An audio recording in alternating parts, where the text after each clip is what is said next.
Hello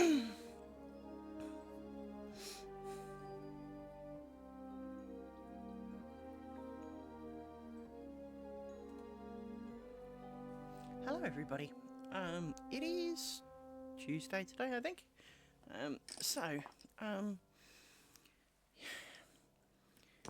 I'm confused. That's easily done though. So let's have a look. So here we are. We are rapidly descending down triangle number 8. We don't need you for a minute. So we will hide you under here. Now, I'm going to take away my worm of protection and lift you up a little bit so that I can slide you round, because well, that's a thing. And for now, slide you round too. Now, you're not really long enough for this, are you? I know what we can do. We can put the worm back. I've decided that this is a worm. I know it's not much of a worm, it's more of a caterpillar. But put that back there. Trap you all underneath, because that stops them riding up the pin. Pardon me. Put you down here. That traps you nicely. You can then go on top, because you'll be coming out in a minute. And we can start.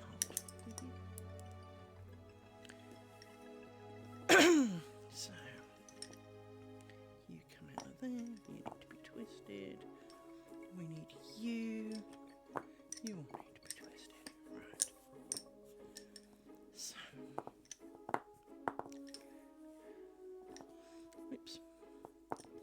I do this every time. One of the disadvantages of doing this in the round is the fact that when you finish the cloth stitch section over here, the cloth stitch pair are in effect in the wrong place. And the easiest way to fix it is to do 2 half stitches, which is not how it's supposed to work.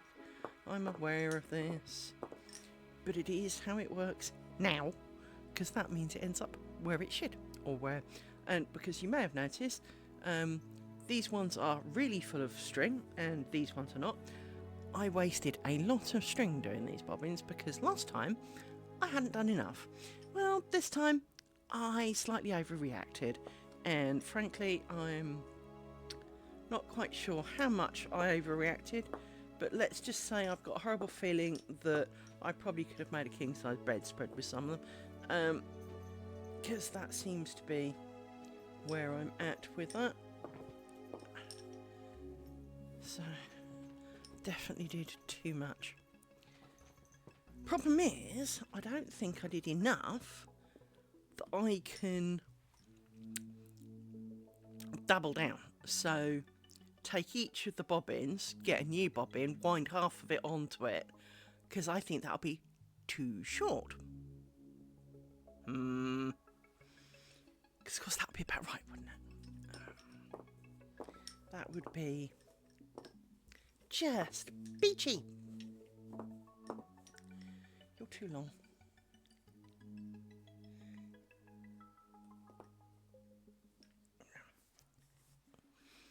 So now we need potentially you two.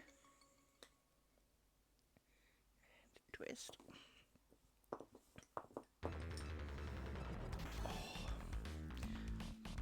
Oh. We had 3 snowflakes today.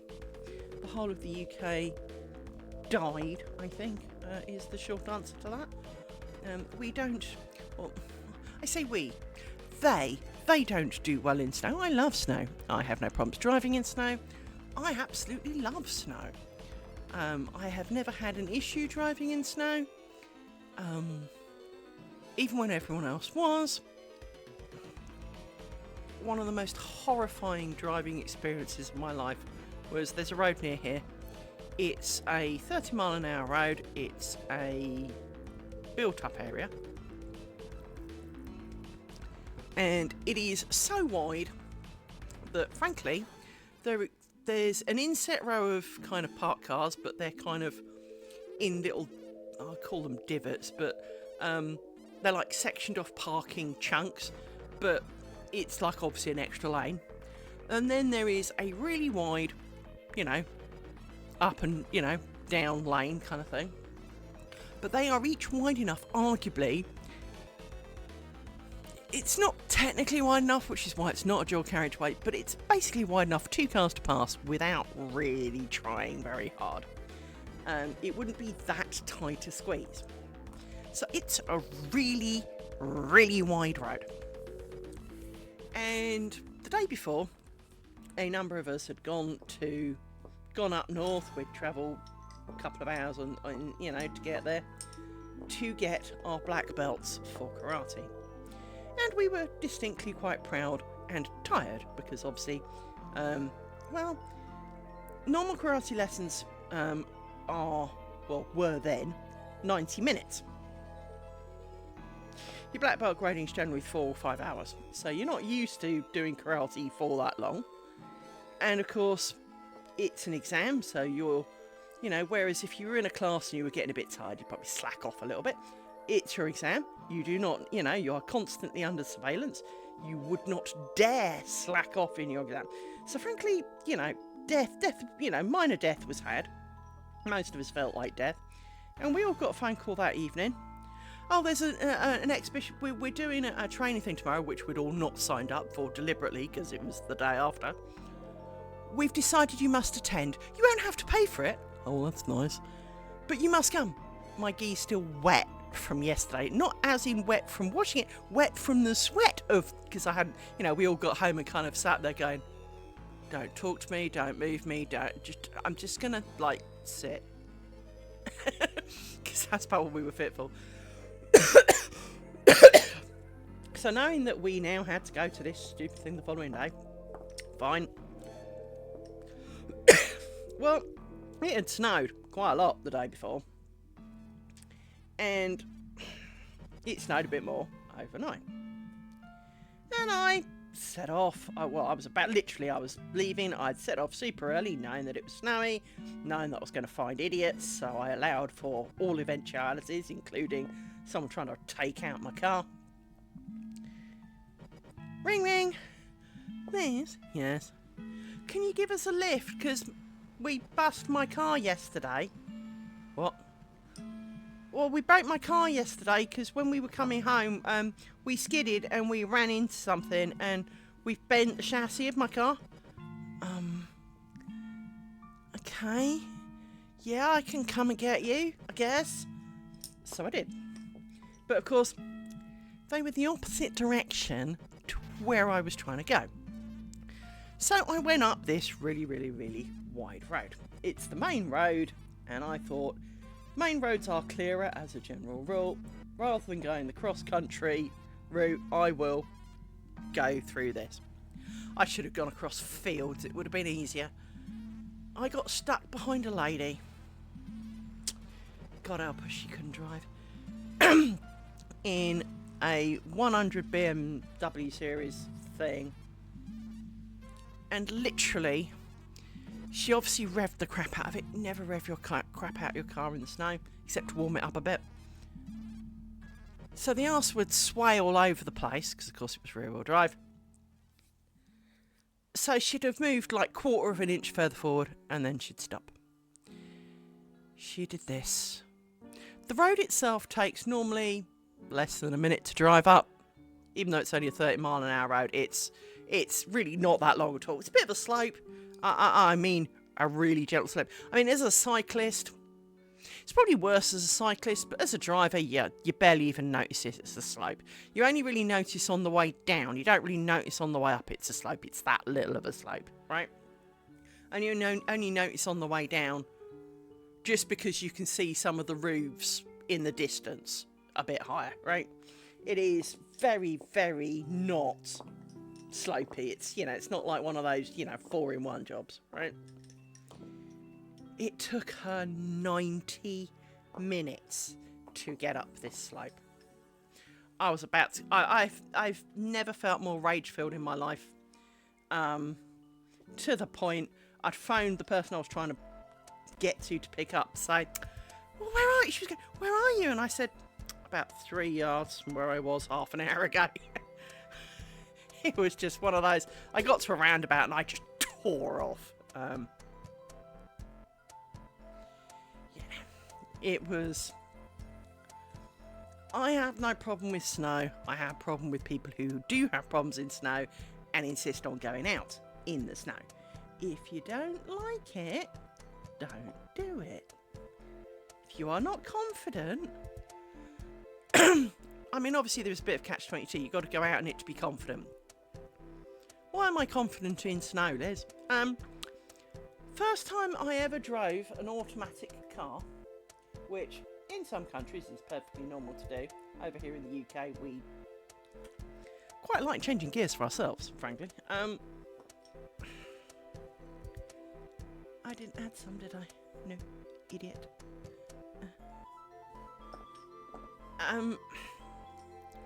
I was driving an automatic Cortina. Now, Cortinas died back in like 1990. They were ceased to exist. Well, they weren't being made anymore, to be more accurate. Cortinas have the aerodynamicness of a brick.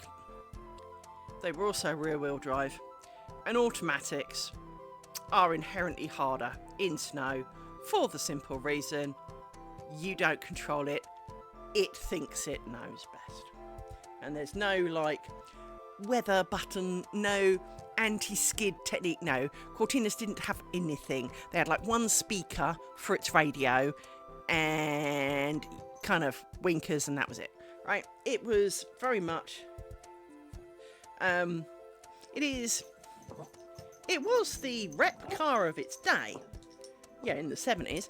And well... Oh, shut up, dog. Really not in the mood. They were great little cars. I loved my Cortinas. But the automatics were... Well, they were 3-speed and clunky and, well, shit. And I'd never driven an automatic before. So one of the first things I did, because, well, I knew it changed gears for me and all I had to do was really the stop and go pedals.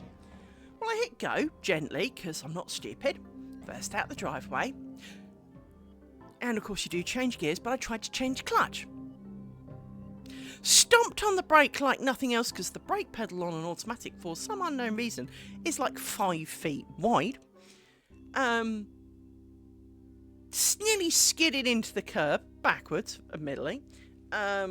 Scared the shit out of myself. Went to pull forward to turn round, because my parents' driveway was kind of on a T-junction-y bit. Once again, tried to change gear, because of course it is a natural reaction when this is what you've been doing for many thousands of miles. Stomped on the brake pedal again, even though I knew that that didn't work so well last time. It was natural reaction. Nearly took out the post. Kind of... And, well, set about my journey. I drove a number of miles up many steep hills, very coated in ice and snow, with no further incident. Because I took it slow when I was unsure.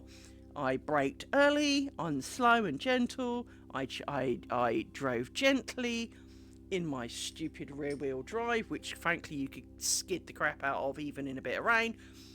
And so on. As a result then, having had a bit of a baptism of fire, driving front-wheel drives, which are great in snow, yeah, whatever. And so watching other people struggle is kind of amusing, because obviously I did all of mine in about 10 minutes. I made every stupid mistake humanly possible and got over it. I've kind of pulled something in the back of my hand. You know when you've kind of tweaked something and it doesn't feel right, but at the same time it's not actually wrong either, it's just not right. my left hand is kind of pretending it's kind of got some form of RSI scenario, and I don't know what's wrong with it because it's not RSI,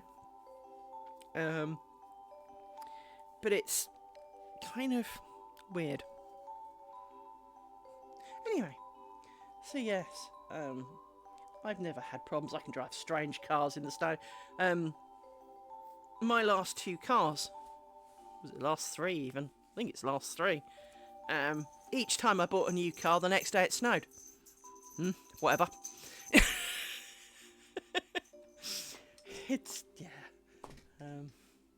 But for some reason, everyone else in the UK, or the majority of the UK, seem to panic when there are snowflakes. And, you know, everyone who can't drive seems to get out in their car. Because to be fair, you shouldn't drive unless you really have to. And obviously going to work is a kind of have to, but all the same, you know, if you're that bad at it, get some practice, but do it carefully. It's a shame we don't teach it over here, but at the same time, we don't get enough of the snow to you know, because, I don't know, last 5 or 6 years, rarely actually had snow. If you have it more than a couple of hours, it's quite impressive. You just couldn't do it. You just couldn't fit enough driving lessons in to teach everyone to drive in snow that wanted to.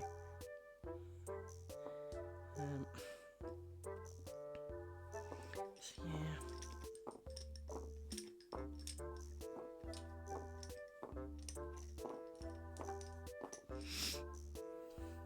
But it is always amusing.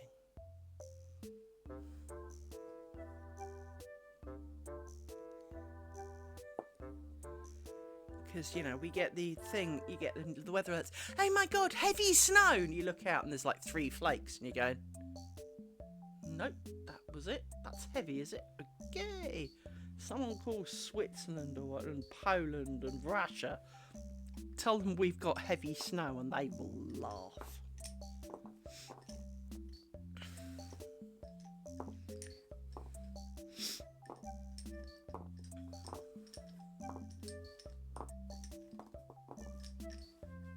But we act like it's the end of the universe.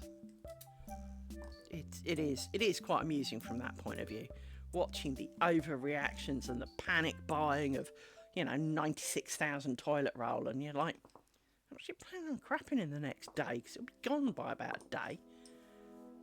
Finding that the roads will be clear pretty. I mean, they send gritters out, and they've really got quite, because we're not a big place after all. Each council has its own gritters, and they do choose when to send their gritters out and when not to. So some do do the pre-grit, some do a post-grit, some do a kind of in-the-middle grit.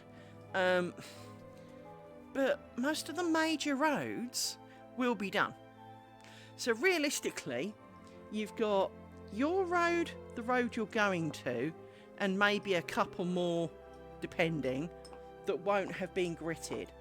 But once traffic from major roads starts getting about a bit, the grit gets transported to some of the lesser roads anyway, so it all turns to slush. The only thing you have to be worried about is the following morning if it's frozen.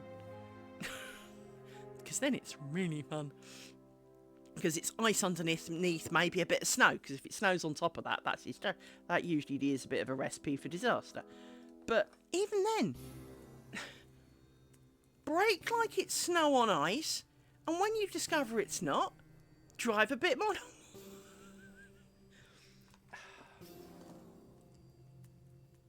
One thing I used to see a lot when I was younger, and don't now, making me feel really old, is you used to see black ice warnings. I don't think I've seen one for years. Admittedly, I don't go to Harefield anymore, but I used to see them all over the place. Beware black ice, you know.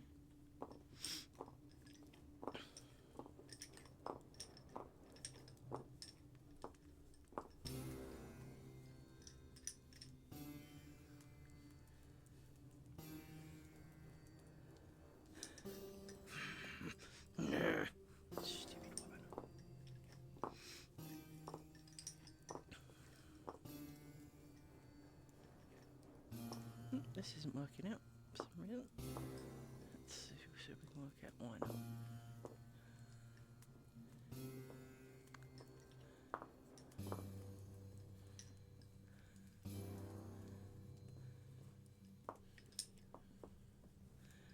I forgot to add one. Yep, forgot to add one.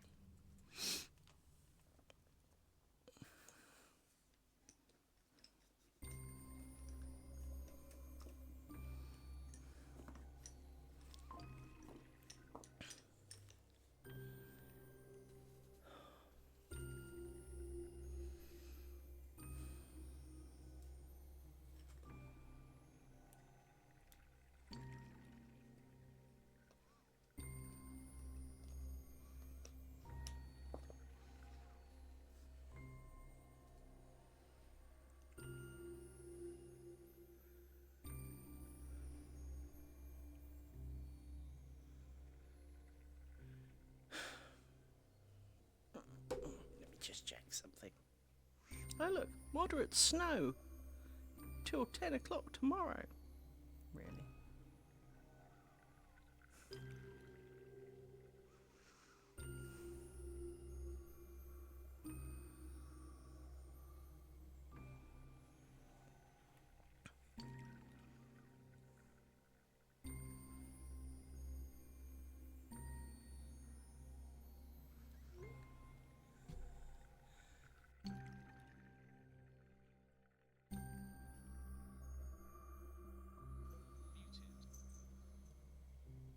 What is that dog doing?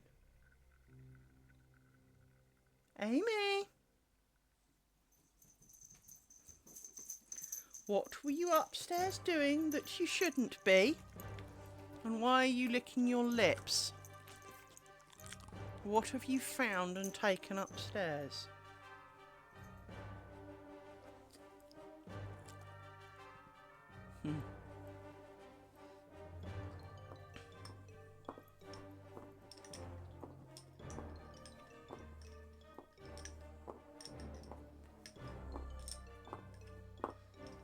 I suggest you lie down and go to sleep. And of course you've pulled all the cover off my couch again, haven't you? And now you're going to burp, thank you, darling. I feel so much better for knowing that you burped in my face.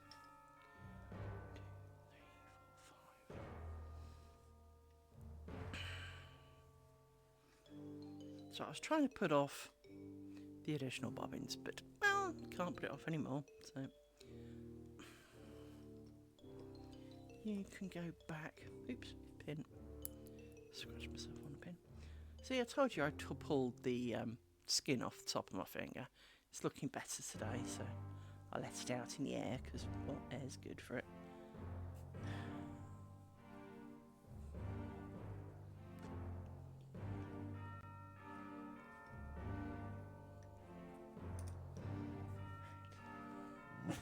Don't you woof at me, young lady.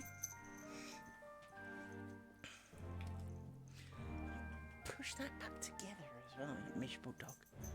Right. No. We're not having an argument about it.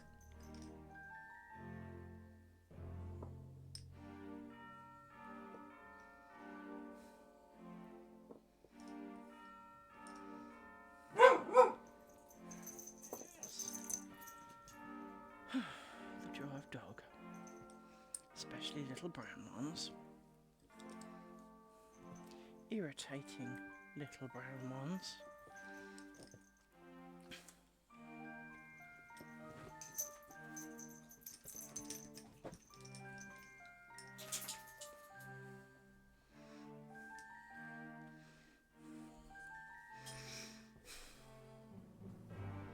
Now,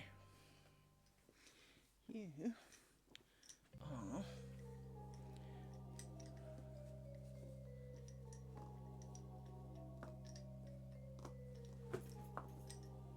Did you really just fall off the couch? Let's put the couch... Excuse me 1 second while I put my couch back together again. Rory, I just said I was putting the couch back together. I'm not going anywhere.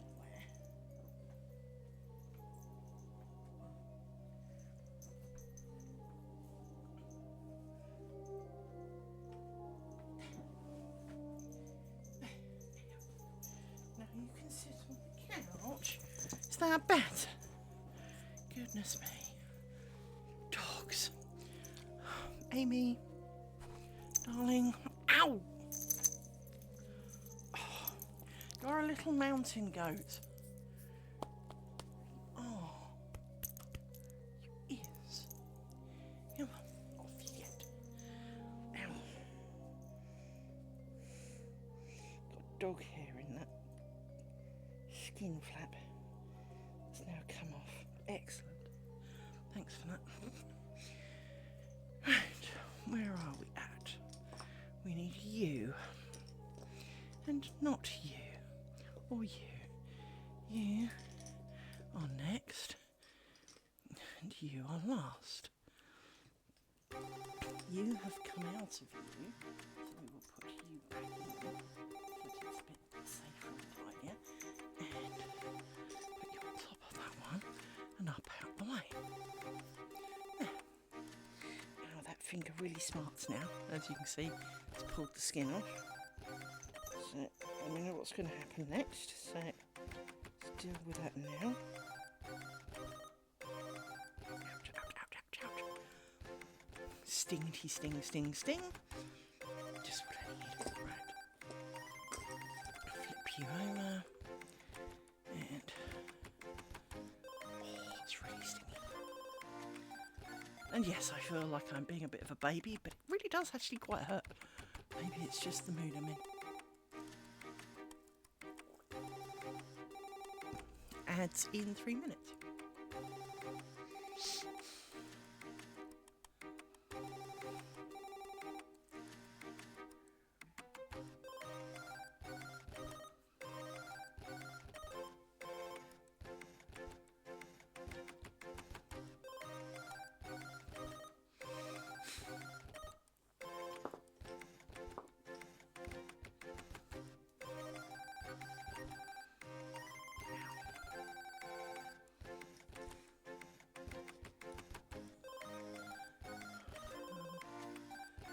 Of which actually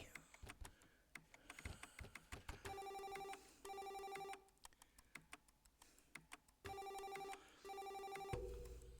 I'm looking around my table for something that I know is here but that is hiding. There it is, hiding underneath my bobbin things. Put a small blob of germaline on it because that's good for everything.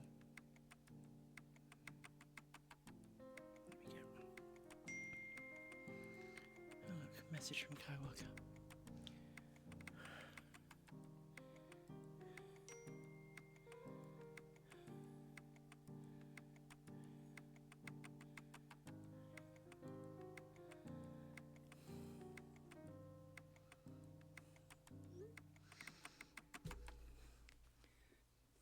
Always up for a bit of character assassination.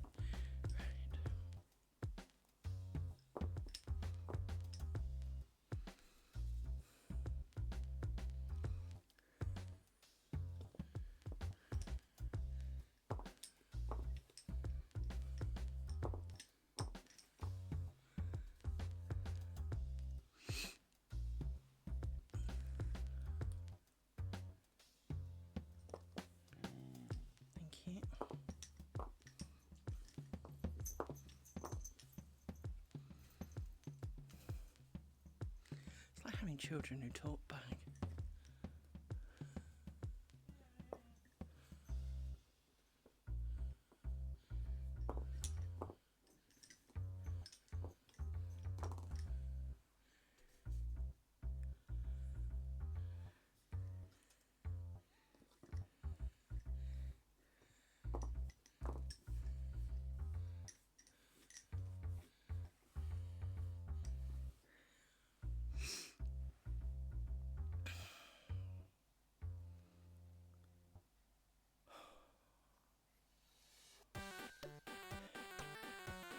If I hadn't promised that I would do all of this on camera, I would probably stop doing this right now. Just for a bit.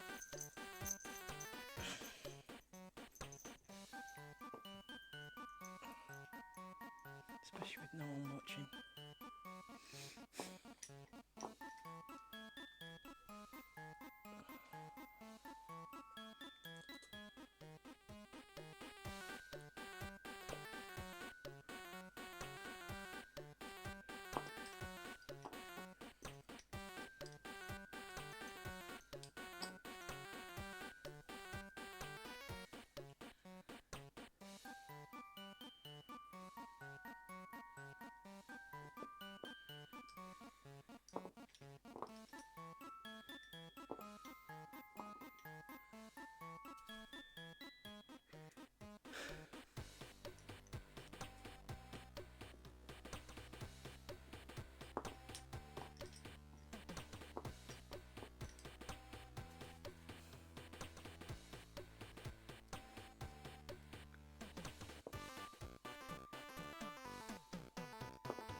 does that work? How is that a thing?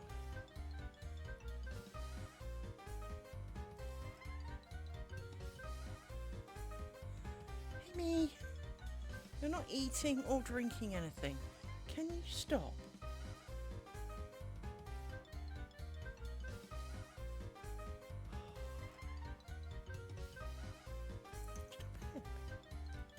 No, that didn't mean climb all over me either, little one. Just stop licking your lips and feels like you're picking your nose or whatever you're doing. Do you feel sick? No, because the moment I challenge you, you stop. So you're doing it because you're annoying. Yes, you are. There. No, I don't know what you've been eating. You went upstairs, so you either were being sick or you were eating something you shouldn't.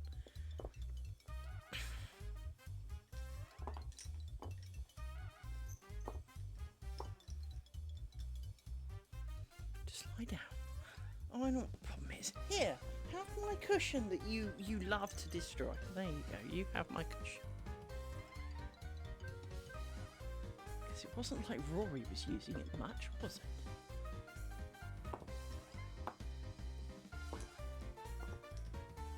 Lie down.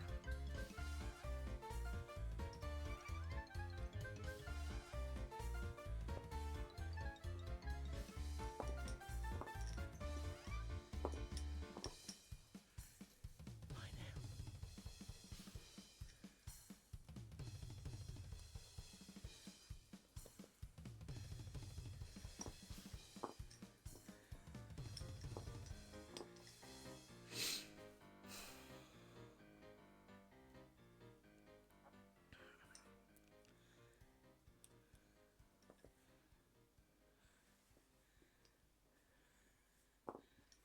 Sworn I saw something crawling across the back cushion back here somewhere 2 seconds ago. Never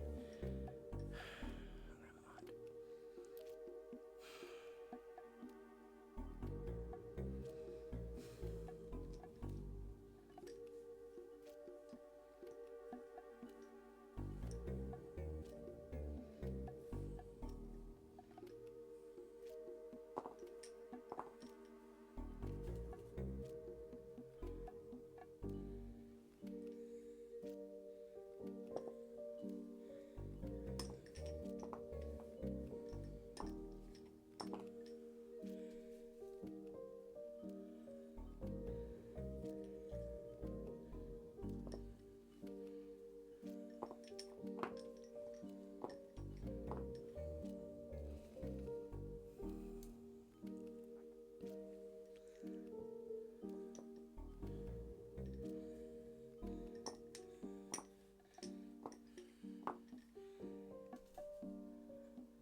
Oh, my friends, why is it just been a really long day? My co-worker now says...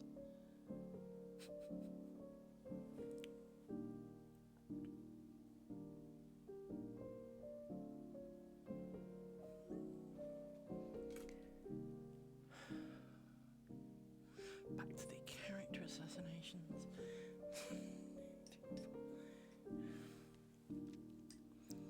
We had a meeting today.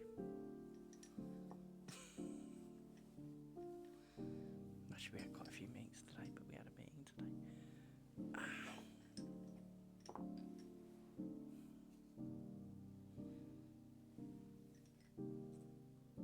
nothing worse than knowing when a plan's not going to work, but no one's going to listen.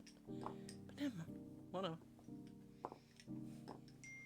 As I nearly always say, as long as you pointed out the errors and you inmate helped them make an informed decision, if they continue to think that this is the best plan, you are not their parents.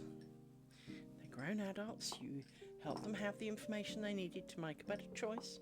They chose not to make it. Never mind.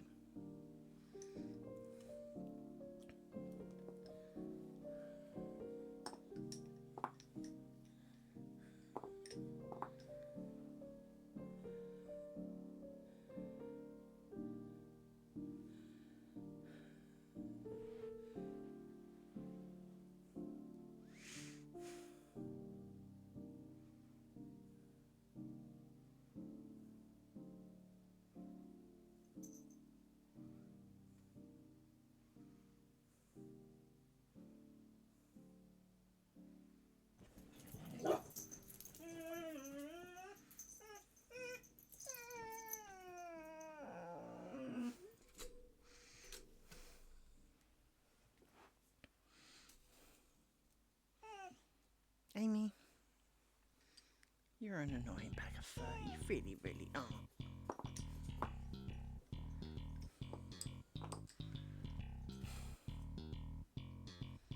Come on.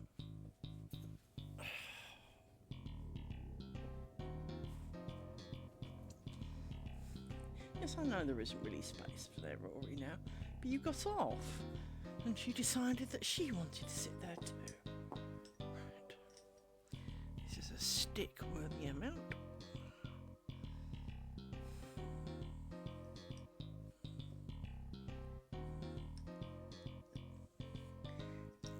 Put you up there for a minute. Not ideal, but you're mating a little bit round the pins.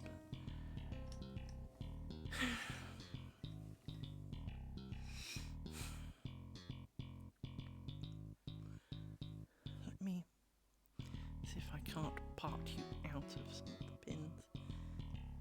Mrs. Not with this sore finger, I think is the short answer.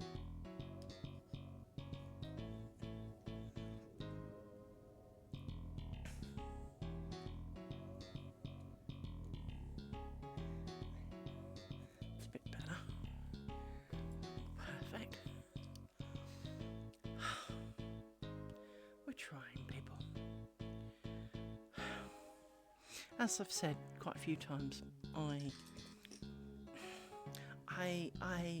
find myself struggling because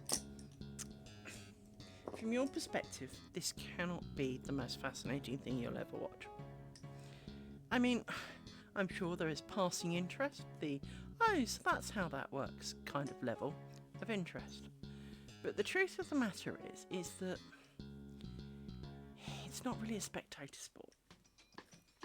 On top of that, I have 18 of these blessed squares to make, and so far I've made one. Nearly two, but I have made one.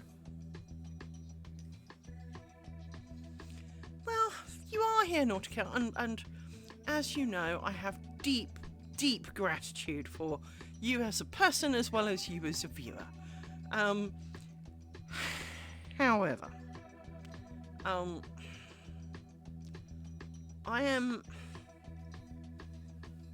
and it's not a result of Saturday, although that is still somewhat in my mind, because, well, that was a bit of a farce now, wasn't it?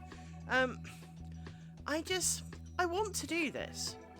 It's really weird, and I don't know whether it's an autistic-y thing, or I want to do this. I want to see the finished result. I know that only I am going to be doing it. No one is here I can ask to do it for me. The dogs clearly are not going to help. More likely to destroy it. Did you see I washed the things? Were you here to see the washed things? If you didn't see the washed things, I will recount the washed things for you. But the problem is come the evening at the moment, I am kind of devoid of any leftover motivation, enthusiasm, or otherwise. And I am really struggling. And kind of like, as I get off work, yeah, I'll do something. Yeah, let's do it. Half an hour later, oh God, I've got to do that. Oh no. And I can't explain it. And I feel so bad because, well, I kind of enjoy doing it. I really do. It's not that I hate doing it. It's not that I find it arduous. Well, obviously on Saturday, that's some things are. But, you know, the actual making thereof, while it is repetitive, and, you know, I'm not going to deny that it's not, I don't dislike it. Even though I do the same chunks every time, and I break it up pretty much into the same order, and all of those kind of things. It's not like I'm doing a triangle a day, so every day I start in the same corner, and every day I go through to the same bottom of the corner. I'm not, well, maybe I wish I was that fast, right? Because every 4 days I'd be chucking out a square. But it's clearly not a race to the finish. It is much more the Iron Man, you know, triathlon style, brave it out to get to the other end. But it is just proving to be really, really hard. And it's not because I'd rather be doing the cross stitch. The cross stitch is quite entertaining, especially when doing it during meetings. Because I did a little bit of that today. And to be honest, the cross stitch has come on reasonably well. I think part of the joy of the cross stitch is that it's a smaller project, although it's still vast due to the size of the stitches. If it was a reasonable size count, so something more like twice the size that it is, it would be a decent square of effort, and I think, you know, it would be quite nice, you know, as a double-sized thing. And in fact, I am quite tempted to buy some more threads, although I don't know what colour these are, because of course the stupid chart doesn't tell you what colour numbers they are, so you can't just buy additional threads. You'd have to guess, or buy a colour chart, but I think it's colour chart's 25 quid. But at least you only need one of them, I guess. So part of me says it would be really nice to upscale this to a bigger object, even if you only put it in a frame and put it on a wall. Because, let me grab it for you, hang on. It's I bought a contraption, and it kind of is attached to the contraption now. So let me unattach it from the contraption. It's not hard to unattach it from the contraption.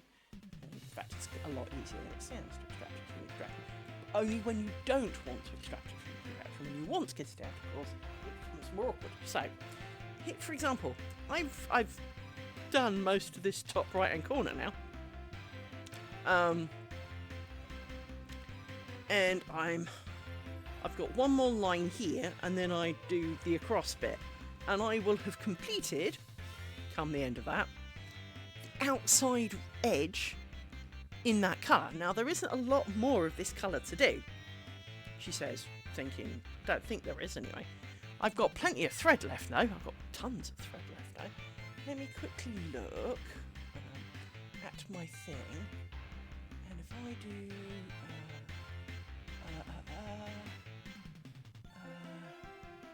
mark, there we go. Mark up the box, there we go.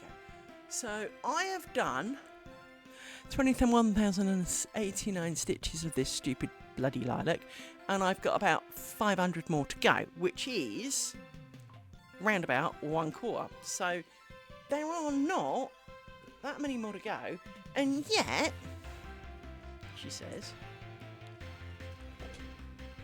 look how much of this purple I've got. I mean, I've got a considerable wodge of purple, so a bit confused there, because, well, I have followed the instructions. It said only use one thread, so I did only use one thread. And if you'd tried to use more, it would have been horrendous. So, you know, definitely is use one thread. And it's definitely to be only used over one chunk, not two chunks, as sometimes is done in cross stitch. No, no, no, no, no, no. It is one at a time. So a little bit confused there because, well, I'm nearly done and I frankly got 99% of the lilac colour left. Then we get on to the middle, which is mainly greens and a shade of pink, type purpley pink colour. Actually, how much more of that dark bit have we got to do? Because, I don't remember. Yeah, there's bugger all of the dark bit as well. Hang on, where did I find that thing again? Mark, there it is. See, I've done, oh, there is plenty more actually. I've done 24 and there's 237. What are the other ones then? Let me shrink this down a bit. I don't remember there being. Oh, I suppose there are. That's right. There's a... So the little pink swirly bits you see in the bottom get filled in with 2 colours of green. And then there's like this green fleur-de-lis type thing. It's not a fleur-de-lis, but it's close. And then in the middle, there's this purple outside layer, pink inside layer, and then some green bits, and then a bit more pink and purple.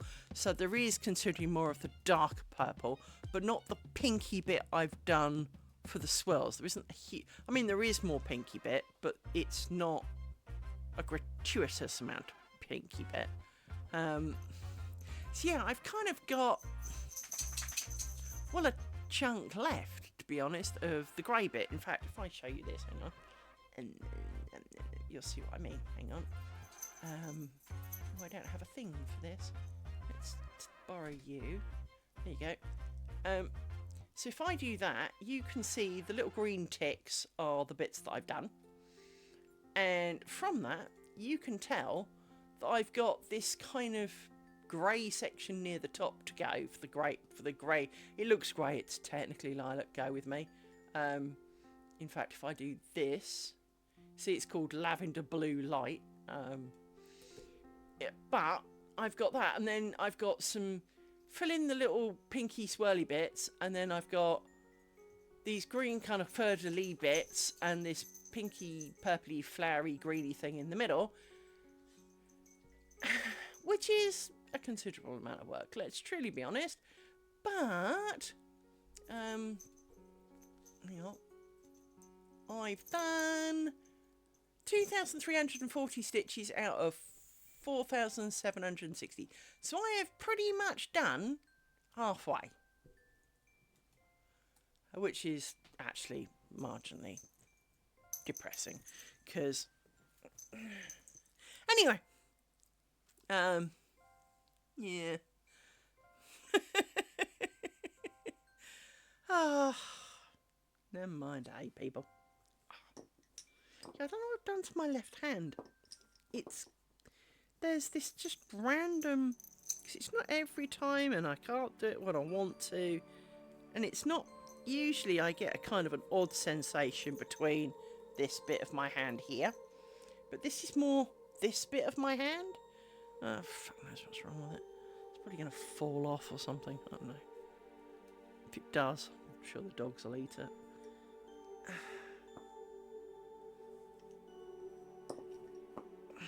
So how's Naughty Cat? What has he been up to?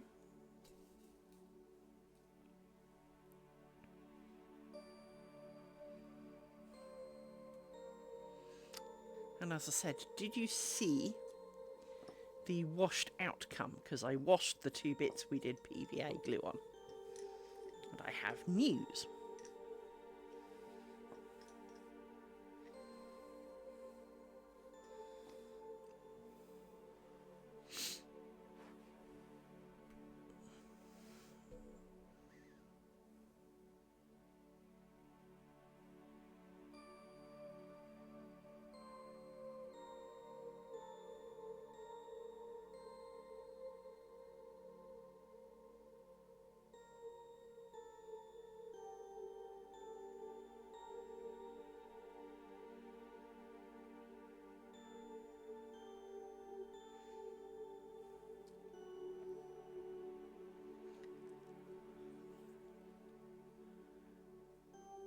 I missed a follow. Oh, I do apologise for for the follow I missed.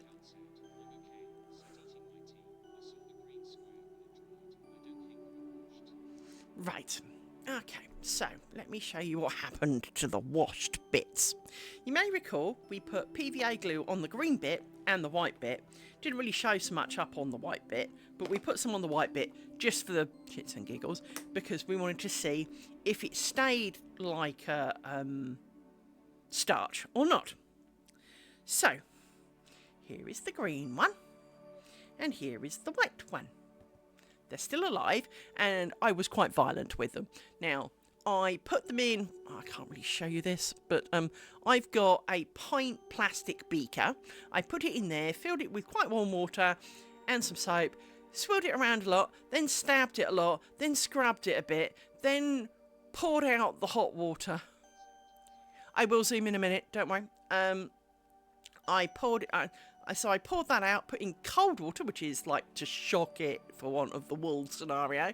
So I rinsed it a couple of times with dead cold water because I was not in the mood. Then I put some boiling hot water back in it, swirled it around, rinsed it about. Then I got some I rinsed it with cold water again, and then I scrunchy, rubby, scrunchy. And then I put it on some kitchen paper, flattened it out a bit, put it under my laptop for a bit of warm, and let it kind of dry. So this is, unfortunately, when I dried this one, I didn't manage to dry it dead flat, but let me zoom in. I will zoom, don't worry. Not that there's a lot to see, to be honest, but I will zoom. So, here is Little Square. Little Square looking slightly sorry because it's not quite straight. This bit's, It mostly survived. There are a few more loose ends here. This is the join. As you can see, there's a couple of bits sticking out. There's also another thread round about here sticking out. But for the most part, it has survived. I can't deny that it survived. The PVA section, however, disappeared. So as expected, PVA 100% washes out. So will not help in keeping the knot together. We know this now. We kind of thought that would be true, but we needed to test it because, water-based paint, you can wash off water-based paint when it's wet, but the moment it dries, doesn't wash off anymore. So, well, it does if you scrub it really, really hard, but because nearly all paint comes off if you scrub it really, really hard. So, Little Square, looking slightly second-hand now, but it did have a bit of a trial in the washing scenario. And obviously, with the white one, you can't tell which part of it. And actually, you might be able to. Hang on, you feel that really carefully. I would argue that it was this part that I put PVA glue on. And I think it was this part. It is slightly rougher than the other, but you've got to grope it to find out. The rest of it's fairly soft. That one's it is slightly rougher. One thing I did notice was that post-wash, beforehand, I had made a lot of comment about how the holes on this one looked bigger, despite the holes that are made by the threads, not the pinholes. Just to try and qualify which holes I'm talking about, because there's holes and holes, right? So the holes in the ground here on this one looked a lot bigger. And even though the pinholes were bigger, which should therefore make the holes between them smaller, once washed, they turn out the same. So I can use the bigger, less bendable pins. I've also ordered a crap ton of bendy pins. To continue on with the bendy pins because, well, really inconsistency is the point. But we have washed them. They survived. This one feels really coarse. This does not, which I find... But you and I, a couple of us have discussed it before, is that different dyes can make things thicker, thinner, scratchier. And this green one, really, no matter which bit I pick... So, like this corner here, which is not the corner I finished, not the corner, it's a perfectly good corner, it's no different to this. This feels cheap and scratchy. This bit the bit I didn't put PVA glue on, feels soft and, well, I won't say silky, but get in there. It feels delicate and expensive, whereas this feels like Tesco value, right? So that's a little bit strange, but hey, we're making it with the white one, so that's just as well. Because obviously, as I say, at some point I am going to have to wash it. I can't be naive to think that I will never wash this thing, although I can push my luck because it's only me, right? And as no one in the house smokes, it will get away with considerable use before it becomes a little bit, yeah, I've really got to do that. But then most net curtains get to live a little longer than they probably should before they're cleaned. So from that point of view, Saturday's experiment, other than the loss of sanity, taught us that, as expected, PVA glue does indeed wash out when dried. Might take a bit of washing depending on how warm and what you do, but it will wash out. We know that the green thread feels like dung and still looks like pus green and dries pretty much the same colour, so it does dry back to the original colour because obviously it's washed out. Yeah, not worth that much sanity though. Definitely the join is a thing, and there is a lot of me that says the join does look significantly better for the ground portion, i.e. this. Oh, you can't see now, can you? Wait. The ground portion, you know, this section and the middle section here would look better for it than the bunny ears. This section here with the cloth stitch and the rose ground, yeah, bite me. That's definitely not a thing. That's a waste of time, effort and sanity. But of course, it's mostly ground now, isn't it?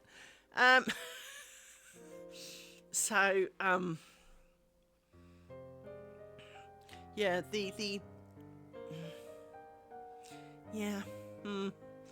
I will not be proceeding with the better finishing technique.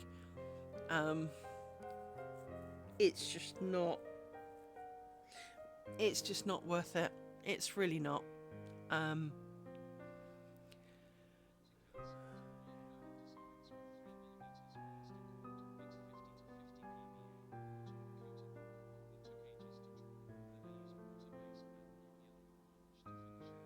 Yeah, you see, that was kind of my thought with the PVA glue, to be honest, was that, try not to laugh, coat the whole damn thing in PVA glue, so effectively starch it, because obviously with threads this small, you know, varnish, PVA glue, either way, it's only going to really stiffen it, but I did think of that, you know, because that was part of the reason I did a smudge bit on the white bit, was that if it starches it and kind of holds it nice, well, that could be useful.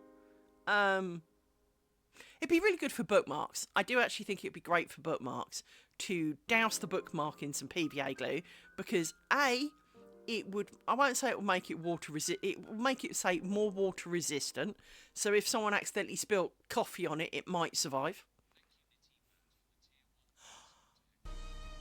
Thank you, Nitty Matt. Oh, that's really kind of you. Wow. Nitty Matt giving out a gift sub. Wow, thank you very, very much. I'm all excited now. I've also got a dog who's really annoying. Can I trade you a dog, perhaps? Amy, stop eating the postbox. She likes eating the flap on the letterbox. Don't you? Do I need to go and spray it with the stuff? We have special stuff. And if you spray the letterbox with it, it's called anti-bite. It's for puppies. Now, we're 4, so we're not really a puppy anymore, but we still get called puppies. But you spray the back of the letterbox, and she goes and eats it, and she really hates it. Don't you? Yes. I don't know why you're being so annoying. I think some of it is because I'm not quite myself, and they are being more attentive in case I need to need doggy assistance. No. Because you can bet your ass the only time I actually need doggy assistance, you'd eat me. Yes. So thank you very much, Nitty Matt. I really appreciate that. I'm absolutely confounded that people would sub to my channel. So, although obviously, when you watch some of the bigger streamers and you see that you know, and you see them get like, you know, level 40 hype trains, and you just sit there going, I don't think I've even had enough unique visitors to get, you know, maybe a hype train to level 5, let alone, you know, and that's if they all went at once, you know. And so it is quite humbling when you watch some of these bigger streamers and they're almost like, yeah, I've got like, you know, 10,000 viewers, and you're like, I'd die if I had 10,000 viewers. But then of course they get to do it full time, so that pays for that. And that's something that I would never want, I think. I don't think my sanity could take doing this full time. But thank you very, very much, Nitty Matt. That's really kind. Wow. 3 whole subs. Oh my goodness. So yes. So as I was saying though, in some ways it would be nice to PVA the thing to make it stiffer, because it's not that it makes it crunchy and can't bendable, it makes it bend resistant, a bit like these alleged bins are bend resistant. But it could have a bit of an advantage, I think, for bookmarks, because as I said, you know, it would help keep kind of grubby fingerprints off them a little bit, and all that kind of stuff. So, and of course, in a way, a bookmark that's just kind of hyper floppy is not really of any use, because you then trap it and crease it in your book. So having a starched bookmark, for want of a better phrase, could be a really useful thing. So from that point of view, I'm really pleased we did it. I enjoyed my experiment with the PVA glue, and if it had stayed, or at least majoritively stayed throughout the wash, I probably would have been happier, because obviously then by the time you get round to washing it again, for example, the knots would have, because everything has a bit of a memory. Rope and threads and things have a memory, which is why when you take, you know, string off a bobbin, it can be a little bit twirly, because it's been on the bobbin, it's been curled up, it's decided now that curl is the answer, right? It's a bit like this curly girl hair technique thing. Have you seen what these people get up to?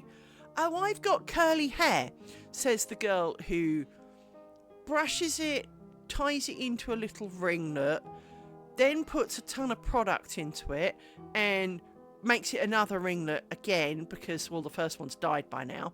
Then you put more product into it and scrunch it and basically you force it to be curly, and then you claim you've got curly hair. Well, if I put that much effort into making my hair curly, I'm pretty sure every hair would be curly if you went through all of that to do it. And you get a few people go, oh, you only have to do it the first couple of times. Well, that's not what they're showing. They're showing that they do this every time. I'm not spending like 3 hours putting 4 tons of product in my hair, because that'll mean I need to wash it again pretty much when I'm done. No, you don't have curly hair if you've got to put that much effort into it. You might have hair with kinks in it. You might have hair that when it was short was curly, but if it doesn't curl by itself, it's not, you know, water is not naturally ice. You have to, it has to freeze to become ice. It's not naturally solid, you know. It's also not naturally a vapour, but you can boil it and you know, kind of get rid of it. Can we not pretend that curly hair is naturally curly when you've spent, 60 quid in products and 4 hours faffing about with it. It's a bit like there used to be an advert on British TV. And I have always been one for a little bit of the semantics when it comes to adverts. And I'm sure I am every advertisement's worst nightmare. And the advert was for hair dye, right? Bear in mind I've never coloured my hair ever, right? I've got plenty of grey hairs, have considered it. Whatever. As I see from the inside and I can't see them from here. Whatever. The catchphrase of the advert was, "Now you can be your natural you." When's green natural hair? And it was kind of like, I'm sorry, but you've just dyed it. It's not naturally that colour. And you're kind of going, you can't claim it's natural when you've spent 2 or 3 hours dyeing it at home, because apparently it takes friggin' ages. Having watched enough Brad Mondo videos to laugh at many of the failures and what a qualified hair person thinks. I actually also watch Hair Buddha pretty much for the same reason, because I'm never going to do crap with my hair. I grow it. That's what happens to it. Well, I don't even deliberately grow it. It grows. I let it. But watching the pair of them and the, yeah, Hair Buddha's cool.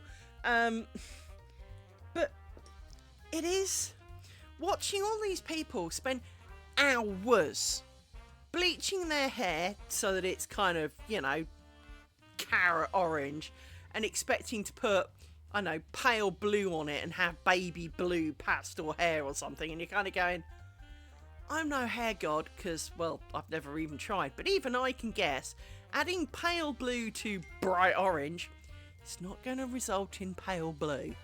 And they are quite amusing. I like Hair Buddha ones with the cuts, because he does quite a few more of the cutting your hair ones. They're quite amusing. I do like watching those. But yeah, the advert of, now you can be your natural you. It's not natural. It's a bit like maybe she's born with it. Maybe it's like Maybelline. I'm sorry, since when did anyone grow up with green eyelids? If they did, it's usually gangrene. Can we not say this is natural?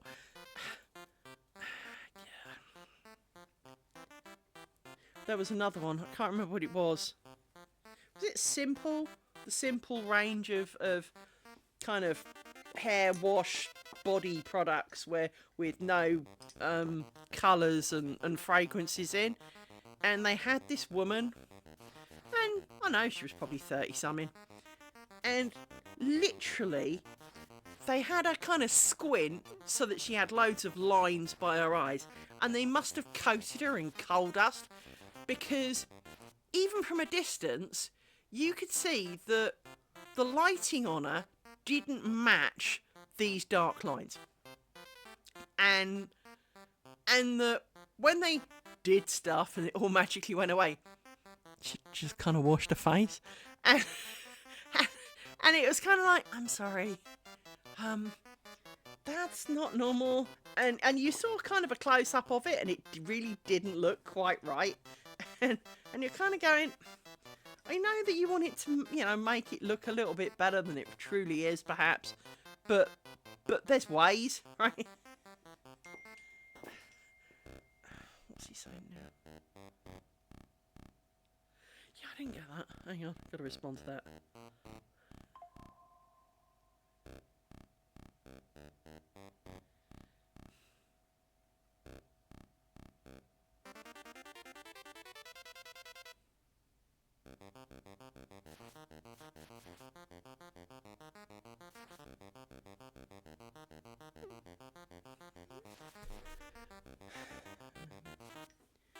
Bin. Yes. The darkest depths of some of the strange things you find on YouTube, but there are some really good things on YouTube, of course.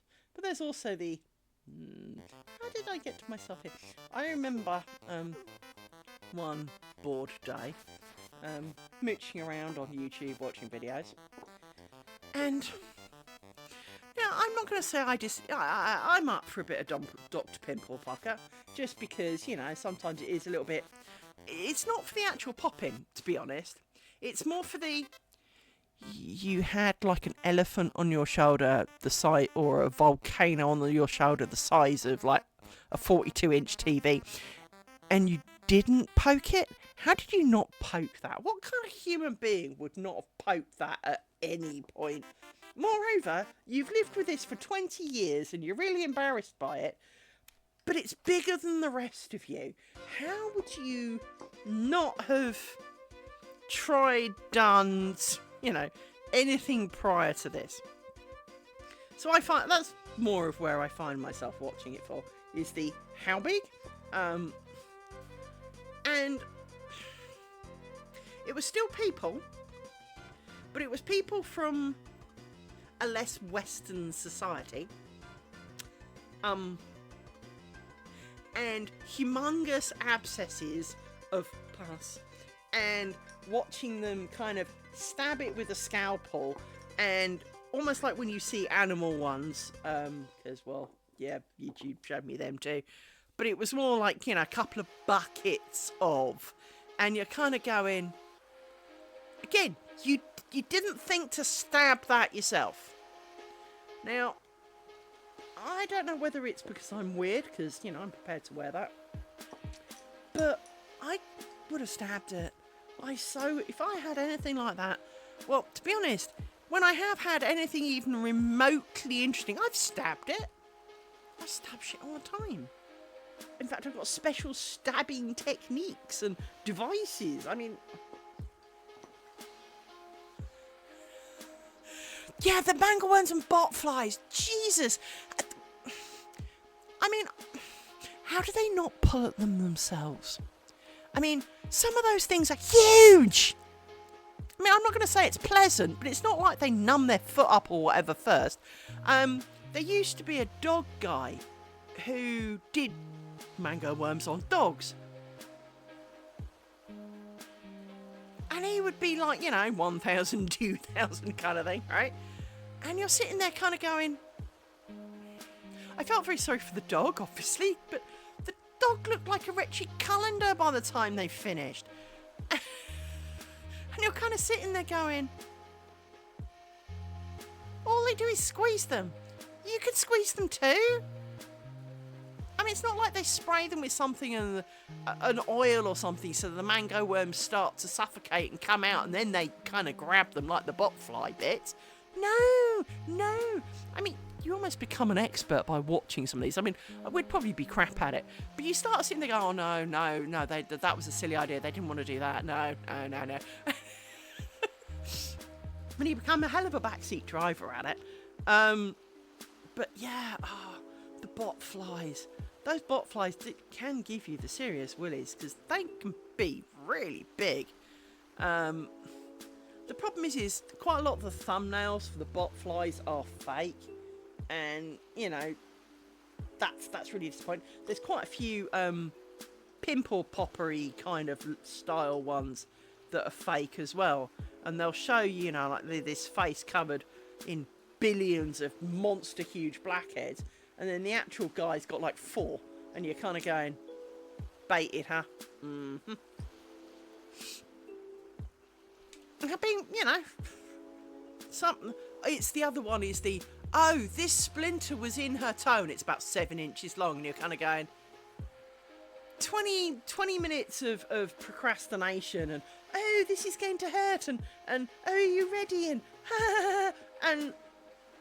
and then suddenly this, you know, 7-inch bit of wood allegedly comes out their toe, and you're kind of going, no, it would have hit bone before that. You know, I'm sorry, fake. But you also wasted 20 minutes of my life getting here, you bastards. After all, you still watched it.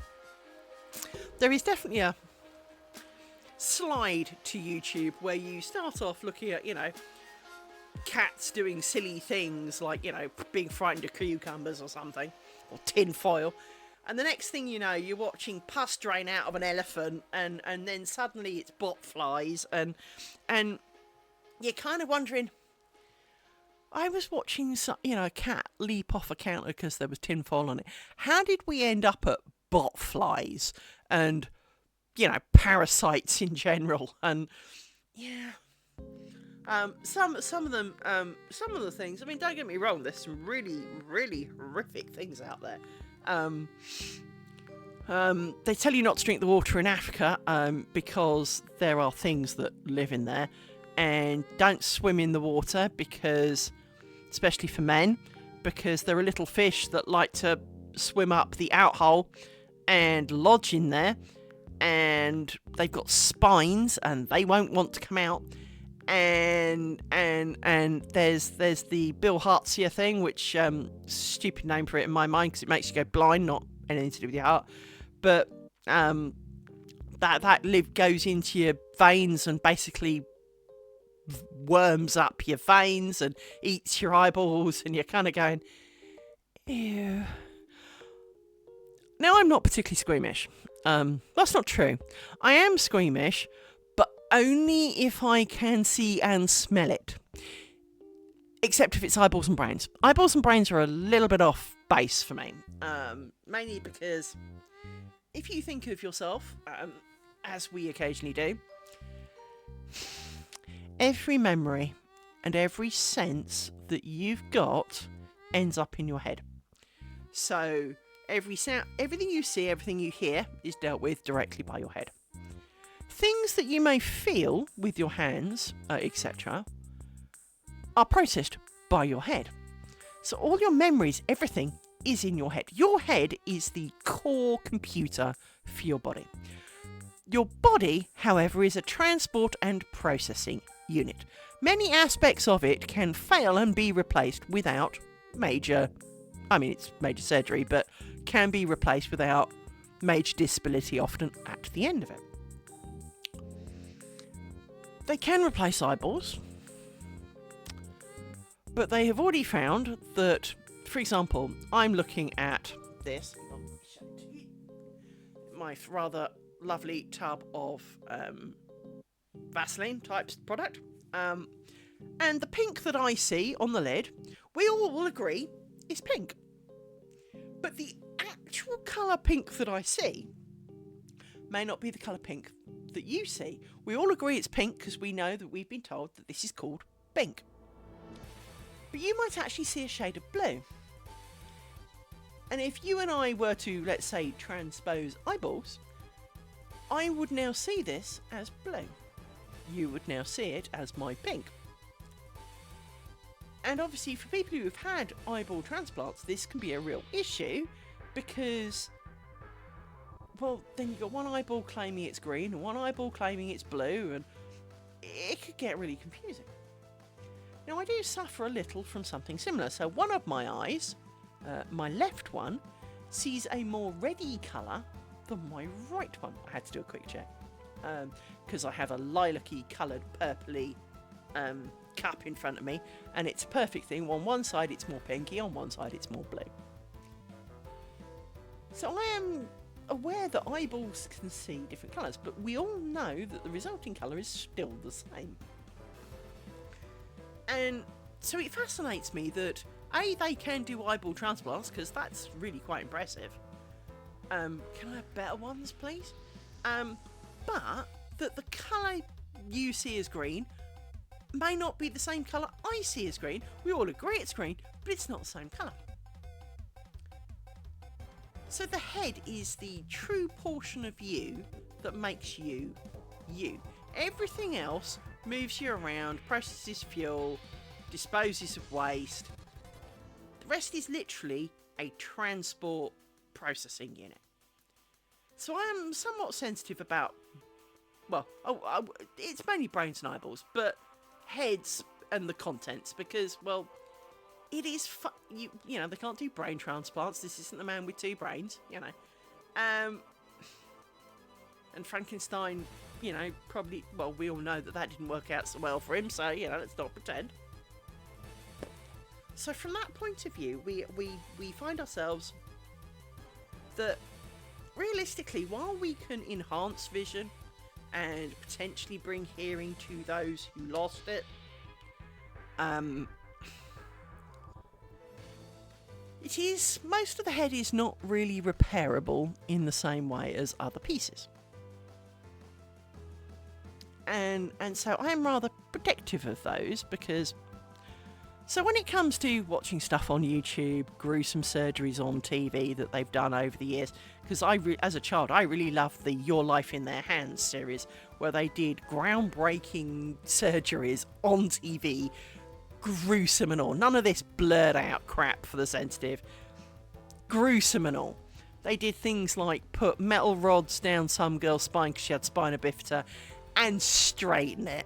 And you watched them cranking it straight. It really was gruesome. But it was also on TV. But there was one thing I do remember being on TV that did pull my chain a little.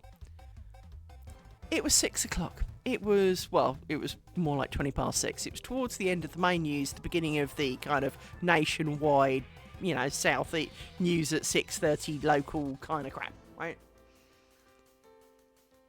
And they showed a picture of, I don't actually remember what exactly it was. I think it was a snail, but it was something that basically a parasite had got inside it and had eaten all of the basically original host, and was now just the skin of the host with the parasite in it. So it was the Edgar suit from Men in Black, right? And this was dinner time. My dad, who had the constitution of a very frail, delicate 90-year-old woman, couldn't handle it. I have to say, while eating your dinner, could have waited till the news at 9. Yeah, it was kind of like, really? This is prime dinner time and you're showing us one animal that's basically consumed the other from the inside. That's a bit grim. That really is a little grim. So yes, it didn't get to me in the same way it got to my father, but I did have to agree with him that it was. I seem to recall I think as my dad was rushing to the toilet, even I kind of made the comment of, not sure that's best to be showing on UK Prime TV at dinner time. Could have waited. Or at least, you know, given a bit of warning. Because they didn't even do the, and if you're eating, you might like to look away. No, none of that. None of that kind of crap. It was just, look, here's a thing eating a thing, and it's kind of eating it from the inside. And you could see inside this thing kind of walking around the ears or something. It was kind of like, that's freaky. I can still picture that thing crawling around the inside of the other thing. That must have easily been 46 years ago, and I still remember that. It was horrid. I'm sure if my dad was still alive, he'd still remember it too, and he'd probably remember what he had been eating when he lost it. Right, let's do some cloth stitch next.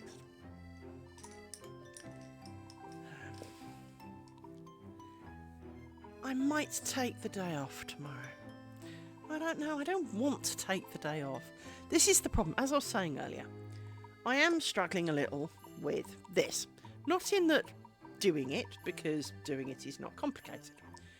It is not that I don't want to. I just get to the end of my working day and I'm done. I just want to kind of turn into a potato and not.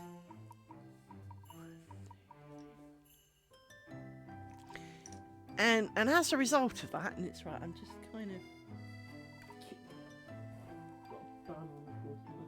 That's it. I put my hair in a bun earlier for some strange reason. I'm not quite sure why. I don't normally do that, but that's the second time I've had my hair in a bun and then used it to headbutt the light, so I apologise because the camera will have shaken. Let's undo that. I was gonna put it back in a plat and forgot. Here we go. Right. So I don't need YouTube because I would have oh, ads.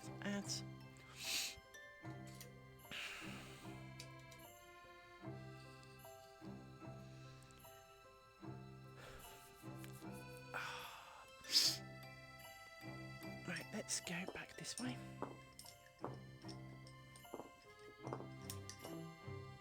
Missed.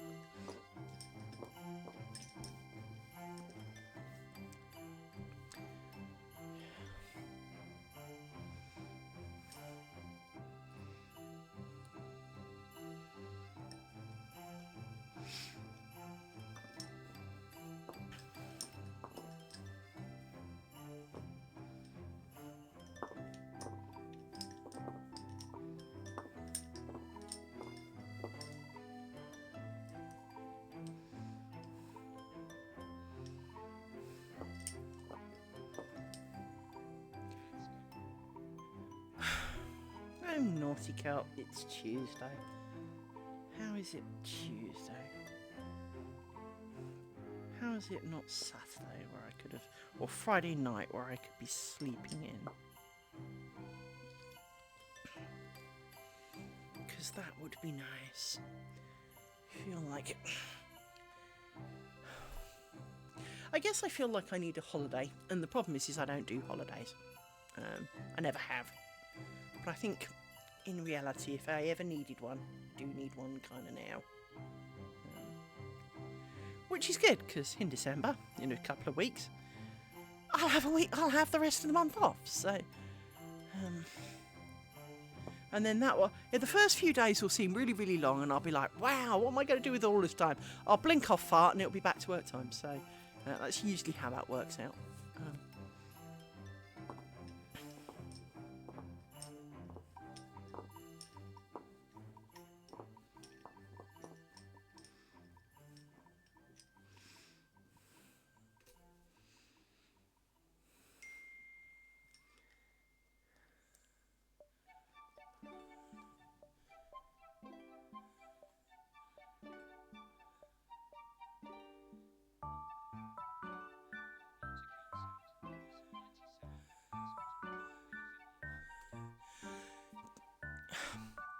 Since I left school, I went to 3 days for the Isle of Wight with my fiance, well, boyfriend at the time. Yeah, boyfriend.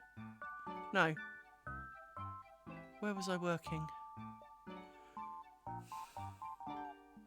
Possibly fiance. Anyway, with Trev. Ad starting. I'll tell you later.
Oh, okay.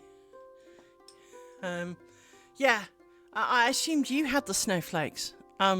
Anyway, Trevor and I went to the Isle of Wight for 3 days. We travelled on the first day. We had the evening. We then went out. We didn't go out on the second day because he got heat stroke. We travelled back on the Thursday. So, well, that was a great holiday. We did go to Cornwall for a week. And the week before, dog broke its cruciate ligament. So the dog walking week we planned was...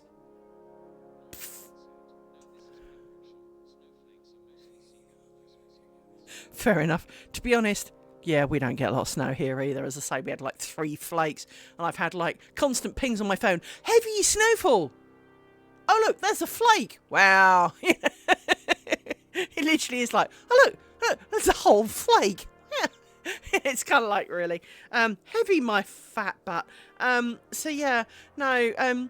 We went to Cornwall for a week, and we ate a few Cornish pasties, and I think it was 5 days we were there. So that's the entire holiday I've taken since I was 16 years old. So I don't tend to do holidays. It's not in my nature to spend an inordinate amount of money on doing something I could have done in my own home. Or locally and just gone out for half an hour to go and do it, you know? Oh, Rory. What's the matter, my man? No. Oh dear. Oh dear. Oh dear me. Oh, what's the matter? What's the matter? You're just being annoying now, Amy. You're not helping. It's the only problem with these two is you try and be nice to one of them. Well, you try and be... She gets loads of hugs because she's a skitty cow and she leaps up at you and you have no choice but to give her a hug because, well, she's in your face. He'll sit next to you all peaceful and waiting and gentle. She gets off because she's had her, you know, she's a squirrel and she's wandered off, right? He then asks for a little pat on the head and gentle acknowledgement, and she's straight back in your face because, well, she's missing out now. No, you're not. You had plenty of hugs. He's just asking to be acknowledged that he still exists. He's generally a very gentle little boy. Aren't you? Yes, you are. You are mostly the bestest, aren't you?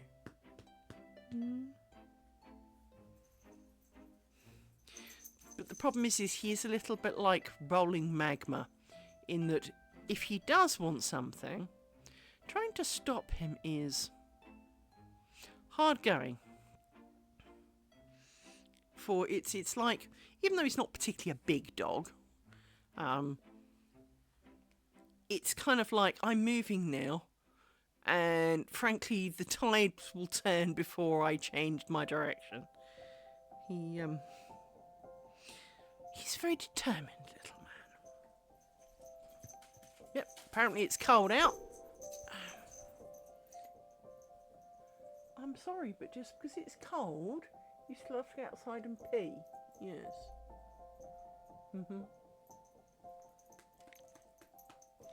That's a good point. Oh. Right. I don't know what all that was about. Roy heard something like. And now he's coming back again.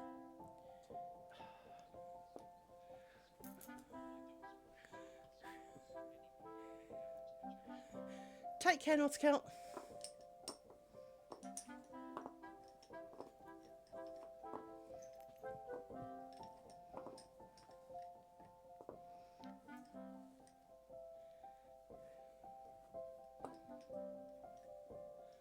We didn't add one, idiot.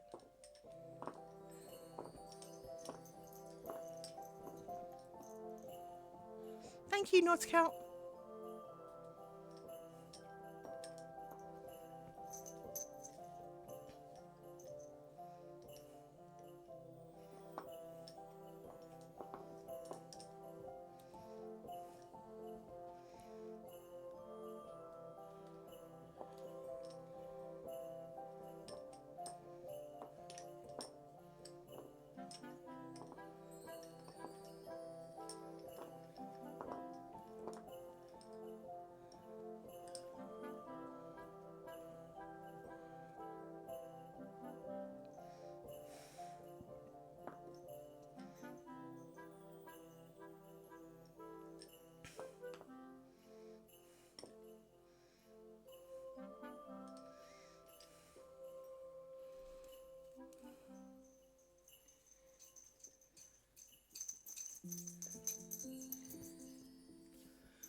probably shouldn't make this, you know, a ridiculously long stream today, but I've still got plenty to do, so I'm still good.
Talking of strange things you find on YouTube,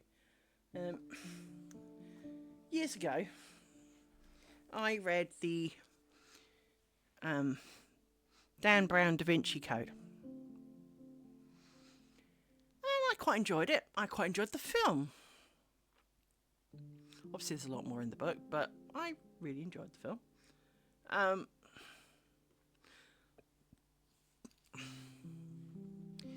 But there was kind of like the real Da Vinci Code with Tony Robinson. Now, Tony Robinson, for those who aren't in the UK, was Baldric in Blackadder, if you ever saw that. And if you didn't see that, well, why not? Because, well, you should have done, because that was just a thing. Anyway, sorry, I just wanted to snug that up a bit. He also led teams on Time Team, which was archaeology. So he is quite well known now in the UK for historical things. Now, obviously, I don't know how much of it is, you know, his personal nature or just the fact that he makes a really good kind of narrator for a lot of these things. But he did this Da Vinci Code thing. And there was another book he mentioned, which I haven't read, which I probably will. Well, I'll go back and find out what it was called.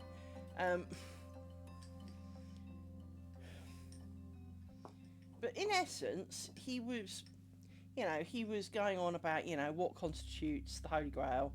Because obviously, you know, in a lot of places, everyone believes the Holy Grail is a cup. And even as intimated in Dan Brown's Da Vinci Code, you know, it's the Last Supper, that's not a bloke, that's Mary Magdalene. Mary Magdalene was his wife. You know, the cup was supposed to represent femininity, or it was supposed to represent, you know, the Last Supper, but not actually be a physical cup. It was, you know, all of these kind of things. And he went through and he spoke to historians. Now, one of the historians he spoke to was a particular library kind of thing that he went to. And he kind of went, I use this, you know, can you tell me where to go to see these people? And the receptionist kind of goes, yeah, sure, down here on the left, kind of thing. But when he got there, it's like, well, why? Who are you? And they were a bit funny from the start. And all the other historians that they spoke to and interviewed, now I don't, as I say, it could be the writing of the show, it could be a whole pile of things, but most of the other historians went, well, no, here's this, here's, you know, we carbon dated this, and this would have been that, and this would have been this, and, you know, this came up here, and this is referenced here, and they had evidence, they had things. This bloke literally just sat there and went, so, we understand you've got this. No. Oh, you're not going to elaborate? Okay. And it just seemed really like he was lying his butt off, frankly. It didn't feel genuine. It felt very either staged or he was lying, right? And I'm not very good at picking up on cues. But all I do know is it didn't come over as natural as, an enthusiastic person who wanted to be on the show and had their bits to tell, either approving of the story, disapproving of the story. I mean, Tony Robinson was very good. He was not, but it must be true. It was, so you've got proof of this, but these guys say this. Well, how do you stand on that? What is your response to that? He was being very, on the ball. But this one guy, as I say, it was very, no, we don't have that. No, that can't ever possibly be true. As he's sitting in front of a big room, and it's kind of, no, there isn't any information. Well, so what exactly are you babysitting, my friend? It just felt a bit really wrong. But they visited various places. Must have cost them quite a bit to make the show, to be honest. But they visited various places. They, asked about various things and events that could have been related. Because, of course, the whole point of the Da Vinci Code was that, a bit like Harry Potter, was that magic exists, but they spend the whole time hiding it from us. And the Da Vinci Code was pretty much the same deal, was that the truth hasn't gone away. It is known, but only by a true handful of people. The proof of it is available, but is only accessible by certain people, right? Yes, I moved my cushion, dog. And they even went to the church that's kind of mentioned in the Da Vinci Code, where, they all meet the Priory of Sion, and I think that was the main bit that this kind of grumpy bloke was disputing, was that the Priory of Sion never happened, even though it's mentioned all over the place. And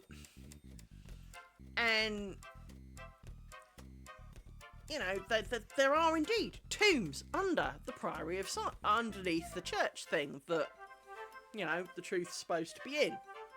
But apparently when they dug for it, it was all caved in. And Tony Robinson was like, oh, that's fine, I've worked on Time Team, we can get there. Oh no, you can't possibly do that, sir. It just felt like, and I suppose, as I say, maybe it was the writing of the show and it was supposed to, but it felt like that maybe there were things that were being deliberately withheld. Now, for what reason? No one truly ever would know, I guess, but, like a lot of it, there was lots of talk of that the Holy Grail only ever really came into mentioning kind of around about 18th century. And you're kind of going, oh, surely not. And things like the Holy Grail were a figment of Leonardo da Vinci. Well, but was it? Then there was a whole load of scrolls that were supposed to have proved that Mary was actually one of the disciples. And, these were found in some urn underneath some pile of rubble somewhere. And as always with a lot of these historical things, it was actually really quite interesting. But it still felt like, some of the truth had been gently omitted. That they were, almost like listening to politicians, that the truth and their truth, well, they picked the bits they liked. It's almost like the, I've never smoked in my life, but it's a bit like the vaping thing. If you talk to vapors about smoking, oh, well, of course, ours is so healthy. No, they just haven't proved it's not healthy for you. There is a very distinct difference, my friend. My dad would have told you flat out right, smoking a pipe is healthier than smoking cigarettes. Still killed him. Still gave him lung cancer. But he would never have heard of, when he got diagnosed as having, quote, asthma, age 65, it was COPD, of course it was. But if you told my dad that, he'd have read up on them, and my dad angry is not a pleasant sight. And so they told him he had asthma because, well, that's not caused by anything, because the treatment is the same. So if he takes it without a fight and you could call it asthma, fine, we'll call it asthma, you know? But it was that kind of thing, is that, you know, you don't get 65 and suddenly develop asthma. You get COPD from smoking for the last 40-something years. Which, of course, is what he did. And he retired at 50 and pretty much got up in the morning at 7:30 and till about 10 o'clock at night every night, literally the pipe barely left his face. So it was no surprise, it really wasn't. But he, you know, he would have been adamant that smoking a pipe was good for you, because one doctor once said, "Hello, Silver of Dragon. Thank you for coming. I'm just having a bit of a rant about some stuff I saw on YouTube earlier, and kind of devolved into a little bit of a side tangent about how my dad would have happily sworn to you that smoking his pipe was better for you, because once a doctor said to him that, well, it's better than smoking. Well, just because it's better than smoking doesn't make it good for you. But that's not the words he heard. Better for you." Thank you, Silver of Dragon. Hopefully I will have a good couple of hours, because then it will be bedtime. And I hope the same for you. I hope your day has been good so far, and will continue to do so. This is a good thing. I meant to come by your stream earlier, but I think it finished before I got there. So I was busy in other things, probably dog-related things, looking at dogs. Yes. Come on, let's do some more of this. Otherwise, it will never get done, will it? I definitely don't know what I've done to my hand. Never mind. It's only a hand. I've got another one.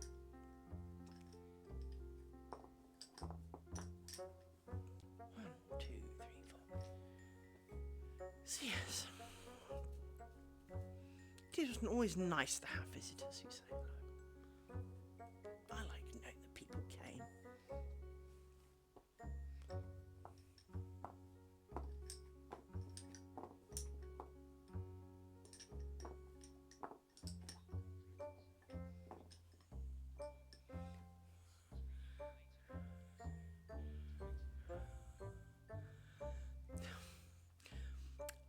I sometimes struggle with the mistakes, because I'm sure, like me, you didn't intend to make a mistake on it, just somehow a mistake seemed to occur, even though, in principle, it's not that hard. I mean, you know, I'm looking at this bit, I'm doing cloth stitch, I need to get from here to here in cloth stitch. What can go wrong? The answer is a lot more than you might think.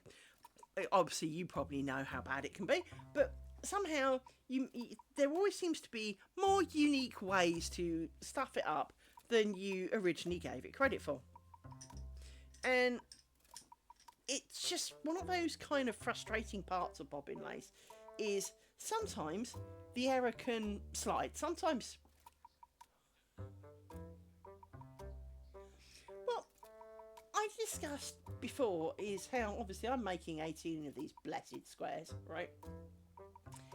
And mistakes are, frankly, inevitable. I make many, I fix quite a few. But there will also be some that pretty much I don't notice until afterwards. Well, clearly, once it's afterwards, I am not able to fix it. If I see it, now my current rule of thumb is, while there are still pins in it, I might go back and fix that. But for example, here, once I've done this bit of road ground, I will take the pins out of it. If there are any mistakes in here and I have not seen them by this point, bear in mind, it's not like I stare hugely hard at them until I've taken the pins out. But if I am not aware of an error till I've done this bit, it's probably staying. Well, I don't disagree. And I think it depends on what the error is for me. So, for example, if coming and going from my cloth stitch, I forget to twist a pair. And let's say I've got to the bottom of here, and I suddenly discover I didn't twist a pair all the way back here. Would I go back that far? The answer is probably not. If the mistake was more obvious, so obviously it's almost like a distance thing. If the mistake can't be seen clearly from, I don't know, a metre or so, then it's fine. I will live with it, because few people will be getting up close and personal to it. Now also it depends what it is. So for example, with my net curtain is going upstairs in my house on a window that frankly only I am going to see. Therefore it does not have to be absolutely perfect, because most days I'll walk past it and not even look at it. Yeah, and this is it. Everyone has a bit of a variance in where they would draw the line as to what they would go back for and how far they would go back for it. So I do know that when I did the original square, she says, grabbing original square. Hang on, it's in the bottom of my box. Hang on. So when I made this square here, which is all folded up, there were a number of times when I undid like the whole of this honeycomb section because I spotted I forgot to do something, you know, I missed a pair here, or I used the wrong pair, or I undid great chunks of this square to try and ensure that come the end of the square was going to be as correct as it could be. Is it perfect? Oh, hell no.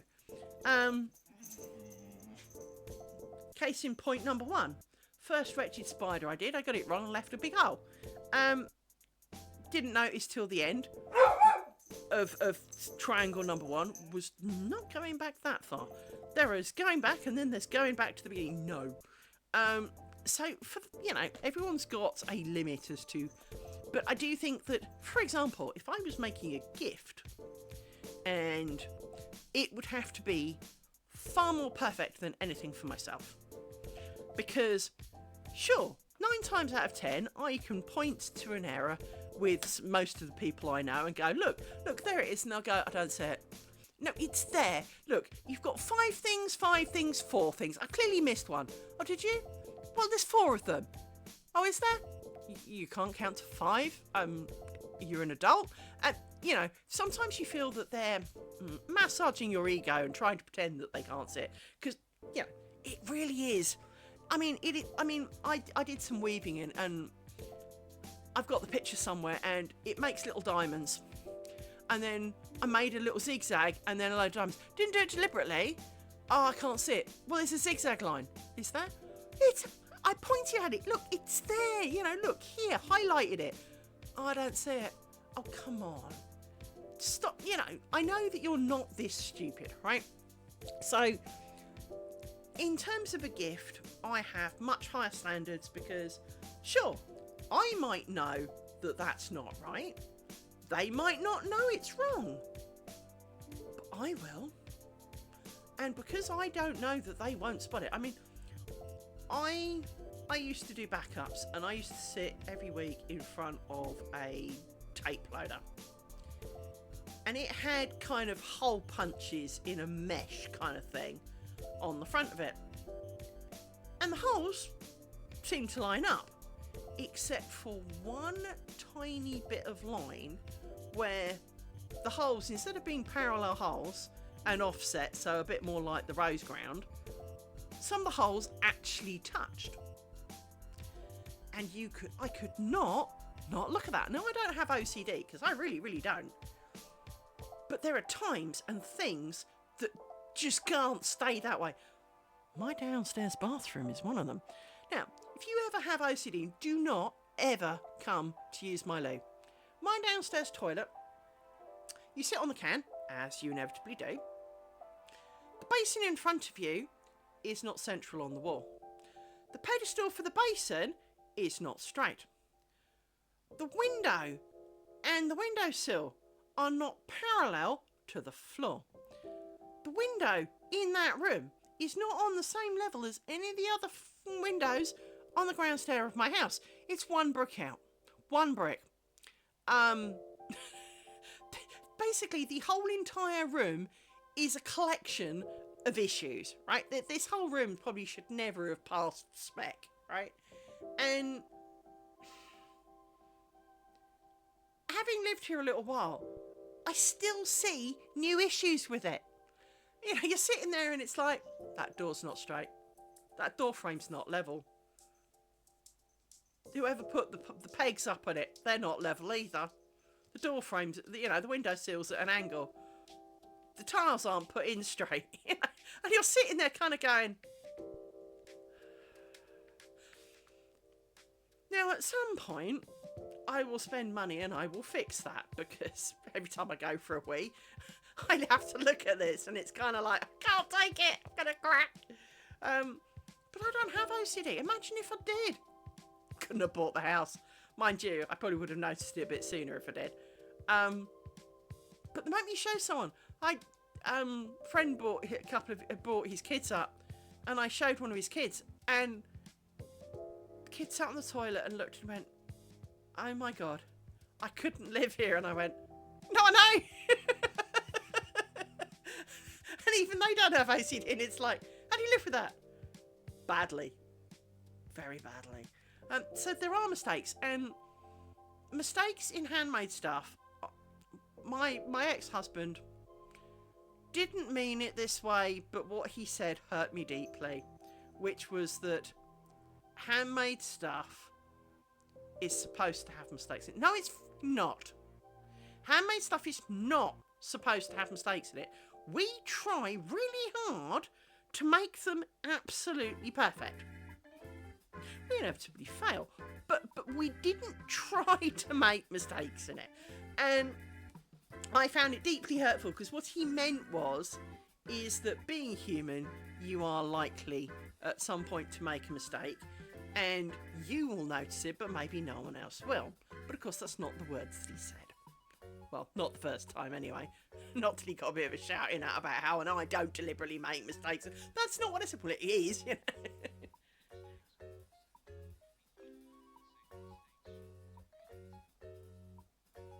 Yeah. It is... Mistakes are almost in every single handmade thing, but they are not deliberate, nor are they desired. And to the person who made them, they are a disappointment because they are aware of all the mistakes. Now, quite often... How do I say this? It's almost the you were thinking the wrong thing even though you did the right thing. So it's not clear. So, for example, I used to be a gymnast. I've done karate.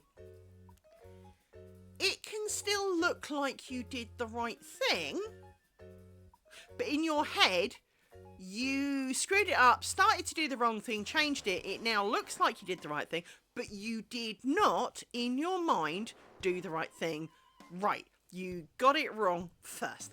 And the fact that no one can see that you got it wrong and fixed it, or that they missed that you got it wrong and fixed it, is irrelevant. In your head, you know it was wrong.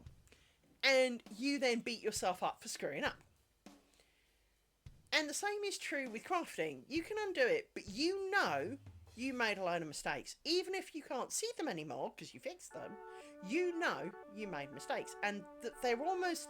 The ghosts of those mistakes almost still there. They're still almost tangible to you because you made it.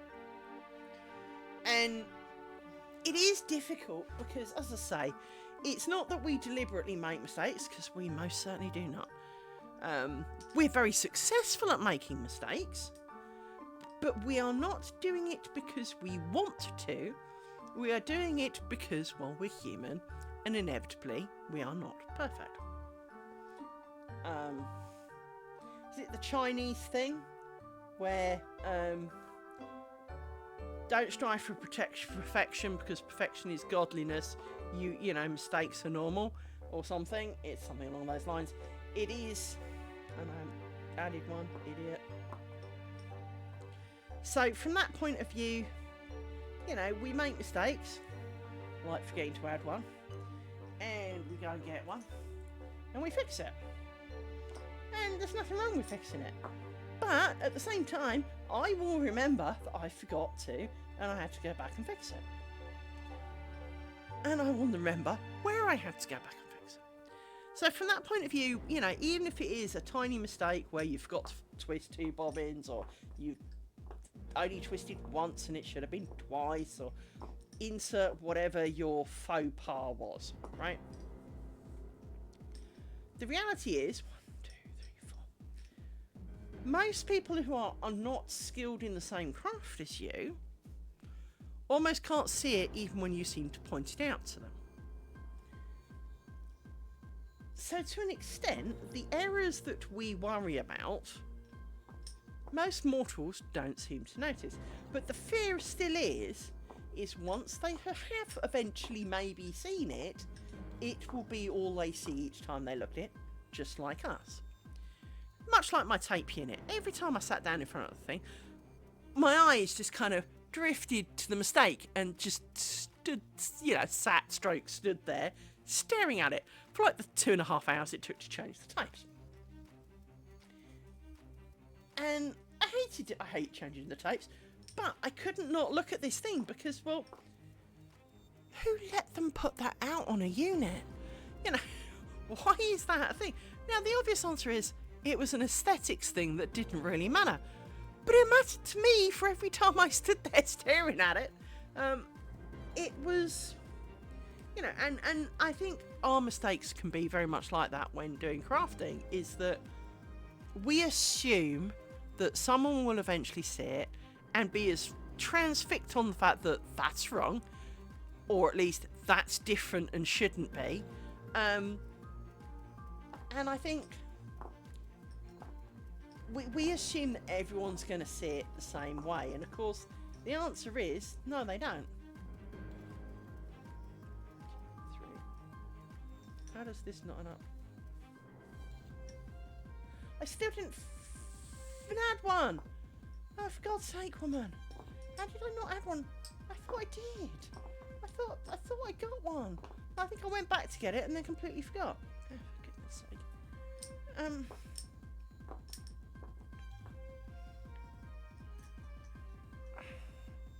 So yes, I do. There are sometimes mistakes that, you know, are too far back and that maybe you'll have to live with. Now, the question then becomes, so for sake of the argument, the last triangle was pretty freaking cool. I did struggle, but I did eventually find a mistake in it.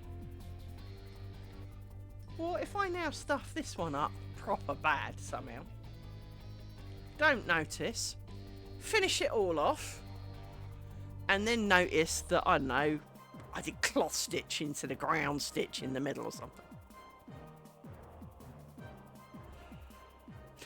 Would I make another square? Of course I would. And I'd never mention the other square again. But it is that kind of... Sometimes there are limits as to what we should do to ourselves.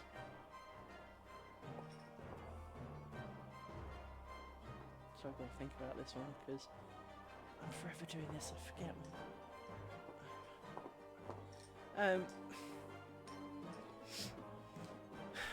We are often our worst critics. We are often hardest upon ourselves, for we know where the mistakes are. Because often, you know you've screwed it up somehow, even before you really know how it's screwed up, because it didn't feel right.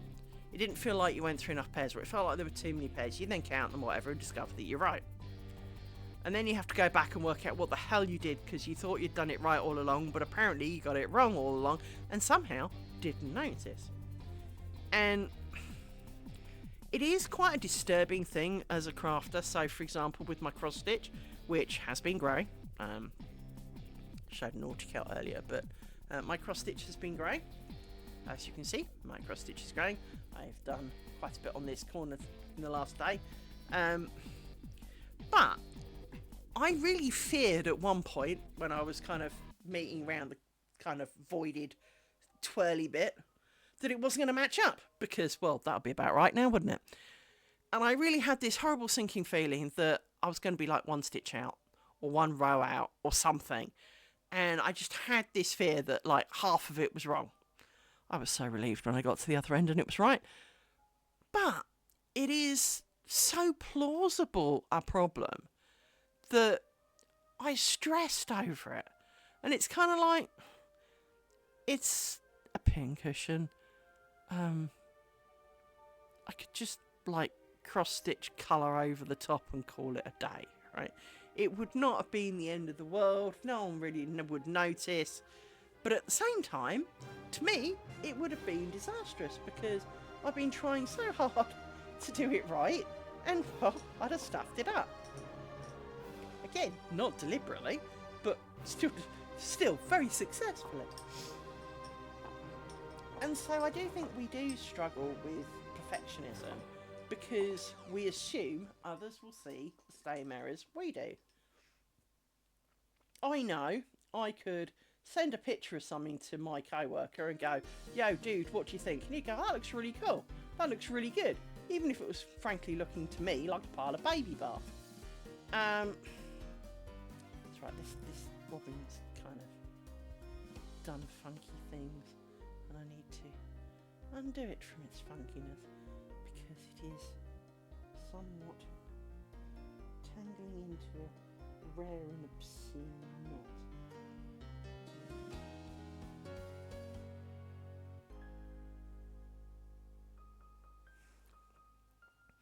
I need a device of poking.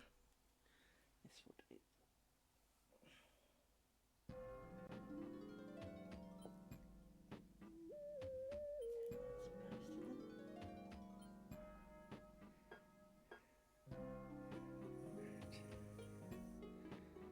Let's sort this out a little bit.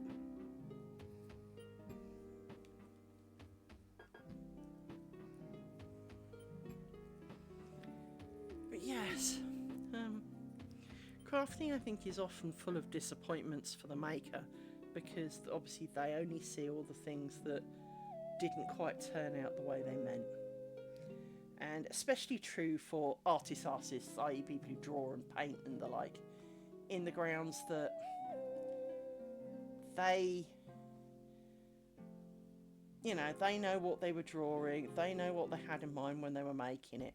We see that which is on the paper, and it can still look beautiful to us because, let's say it's an abstract thing, and it is a beautiful thing. So we go, oh, that's beautiful, and they go, it's terrible, and you're kind of going, you must be mad. And they, oh, it's full of mistakes, and you're kind of going, well, I like it the way it is. I'd pay good money for that. Oh, you shouldn't, I should burn it, kind of thing. And it's because they know that maybe that's not the right shade of this, or that, I have a friend who does kind of, I won't say mandalas, but he kind of does, let's call them dots. Like the people who do dots on stones. He does things along those lines, but he does like really big ones. Oh dear, Mr. Paws is asleep. And so maybe he did this, did one round in the wrong colour. Well, I don't see it as the wrong colour. I see it for what it is today with fresh eyes. And so I might think it looks beautiful. He's done some really elaborate ones and they're beautiful. And he's going, oh, they're crap. They're crap because you know what you meant and maybe that's not what you meant. But much like if I played, if I wrote a tune and played you it, you would not know what it should sound like. So as long as it still sounded pleasant, you would think it was a perfectly good tune.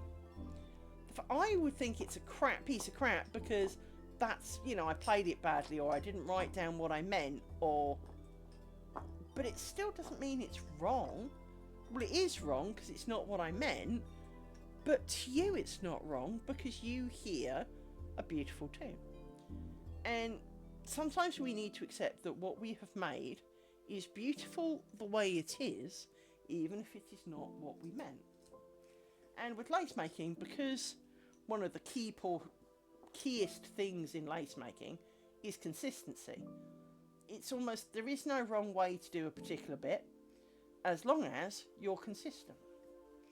Because it's the changing of, you know, so if you only do one twist here, you should always do one twist here. Not, oh, I'll try 3 next time, screw it, you know, because it will show. To be fair, someone did a good experiment, and the real truth of it is chances are the only thing that doesn't show is no twists when there should be some, and some twists when there should be none. The actual number of twists almost is irrelevant, because you don't count twists, you just see twisted threads. You don't count how many of them were or were not twisted. What you can do is go, they're parallel, none of the others are, or they're not parallel and all the others are. So you notice that, but you don't notice if it was 1, 2 or 3 twists. So you can get away with quite a bit from that perspective, but even so, we still don't intend to screw it up, because that's just not what we wanted.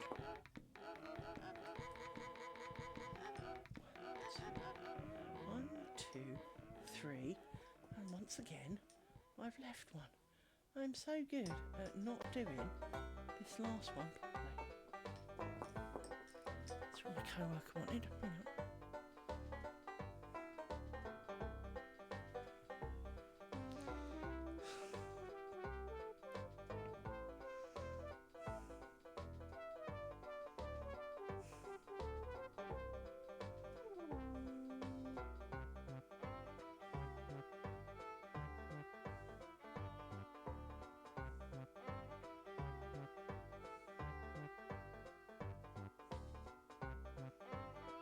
Hang on. Hang on.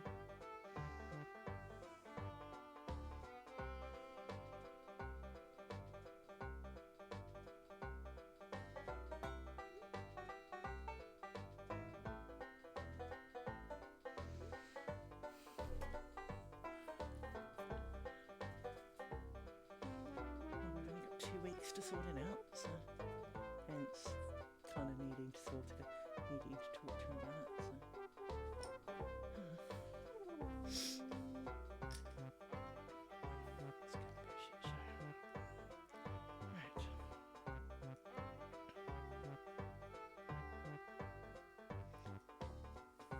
For some reason, you do not seem to be getting shorter when I do this. Can you come out here and can you please get shorter? Thank you. Wow. Right.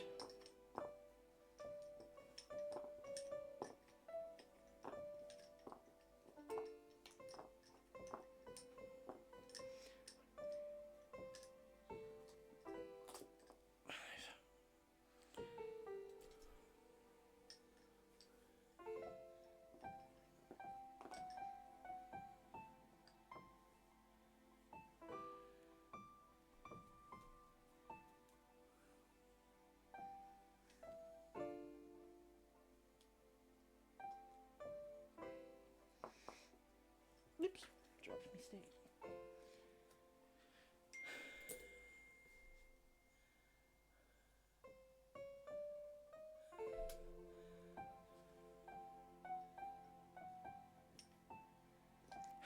I just sorted you.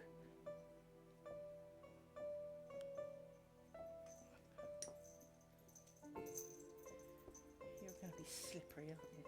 You're being a slippery little... Right. 1, 2, 3, 5. Put you in a stick.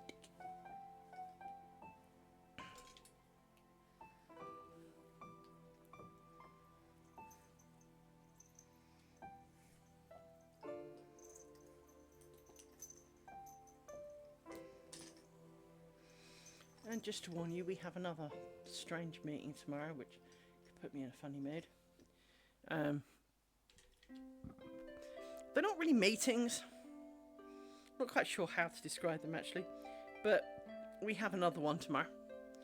And it opens lots of questions, which is why co-worker and I are talking, because it's raised more questions than it's answered.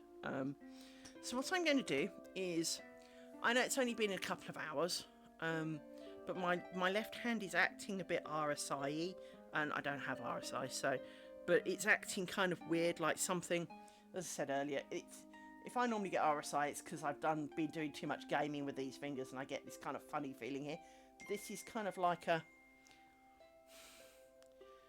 almost like there's a lump in the table, and every so often you catch it as you go over it, and it feels like that it's kind of catching on something and then going ding as it finally catches up. So it feels a little bit weird. So maybe I need to give it a little chill time. I don't know why it's pissy, because, you know, it doesn't really have a particularly hard life.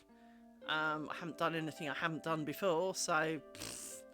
And I'm not doing more of it than I've done before, because clearly I've only done a couple of hours, you know, yesterday, and I've done... Well, I think I did 90 minutes yesterday. It was pitiful yesterday. Amy, darling, sit down. And I've only done a couple of hours today, so I do need to apologise to you, in that we have not got overly far today, but tomorrow's another day. Part of me says I want to take a break and have a day off, but should I decide to do so, I will post a story for you to see.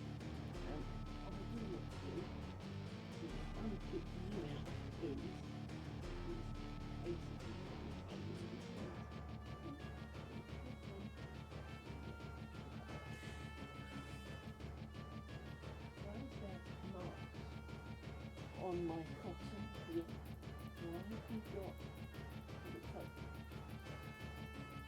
coffee. There's coffee on it. So I'm going to quit for today. To try and not overdo it and not overtax my poor little remaining brain cells after their stress and ordeal from Saturday. You didn't see what happened on Saturday. Twitch and YouTube are both happily sharing you the videos of me descending into my own personal bowels of hell, and obviously my mind is somewhat fragile from there, although a little better than it was yesterday, but my hand clearly is kind of playing up, and see, it's just done it again, and all I did was pick up a cloth. So I will bid you adieu for today, upload the video, and catch you tomorrow is the plan. But should I not, I will put a message up on for you so that you know that I have not abandoned you. Not that I would. But, days off. I am trying to do it every day, but I do feel a day off every so often is really not such a bad thing.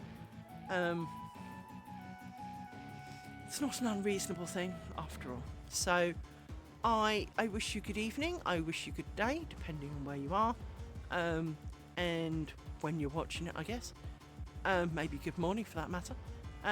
But I shall be back tomorrow with with every intention. I expect to be back tomorrow. But should I not be, do not fret. I will be back as soon as I can be. But I will see you then. I'm going to see if there's anyone to raid.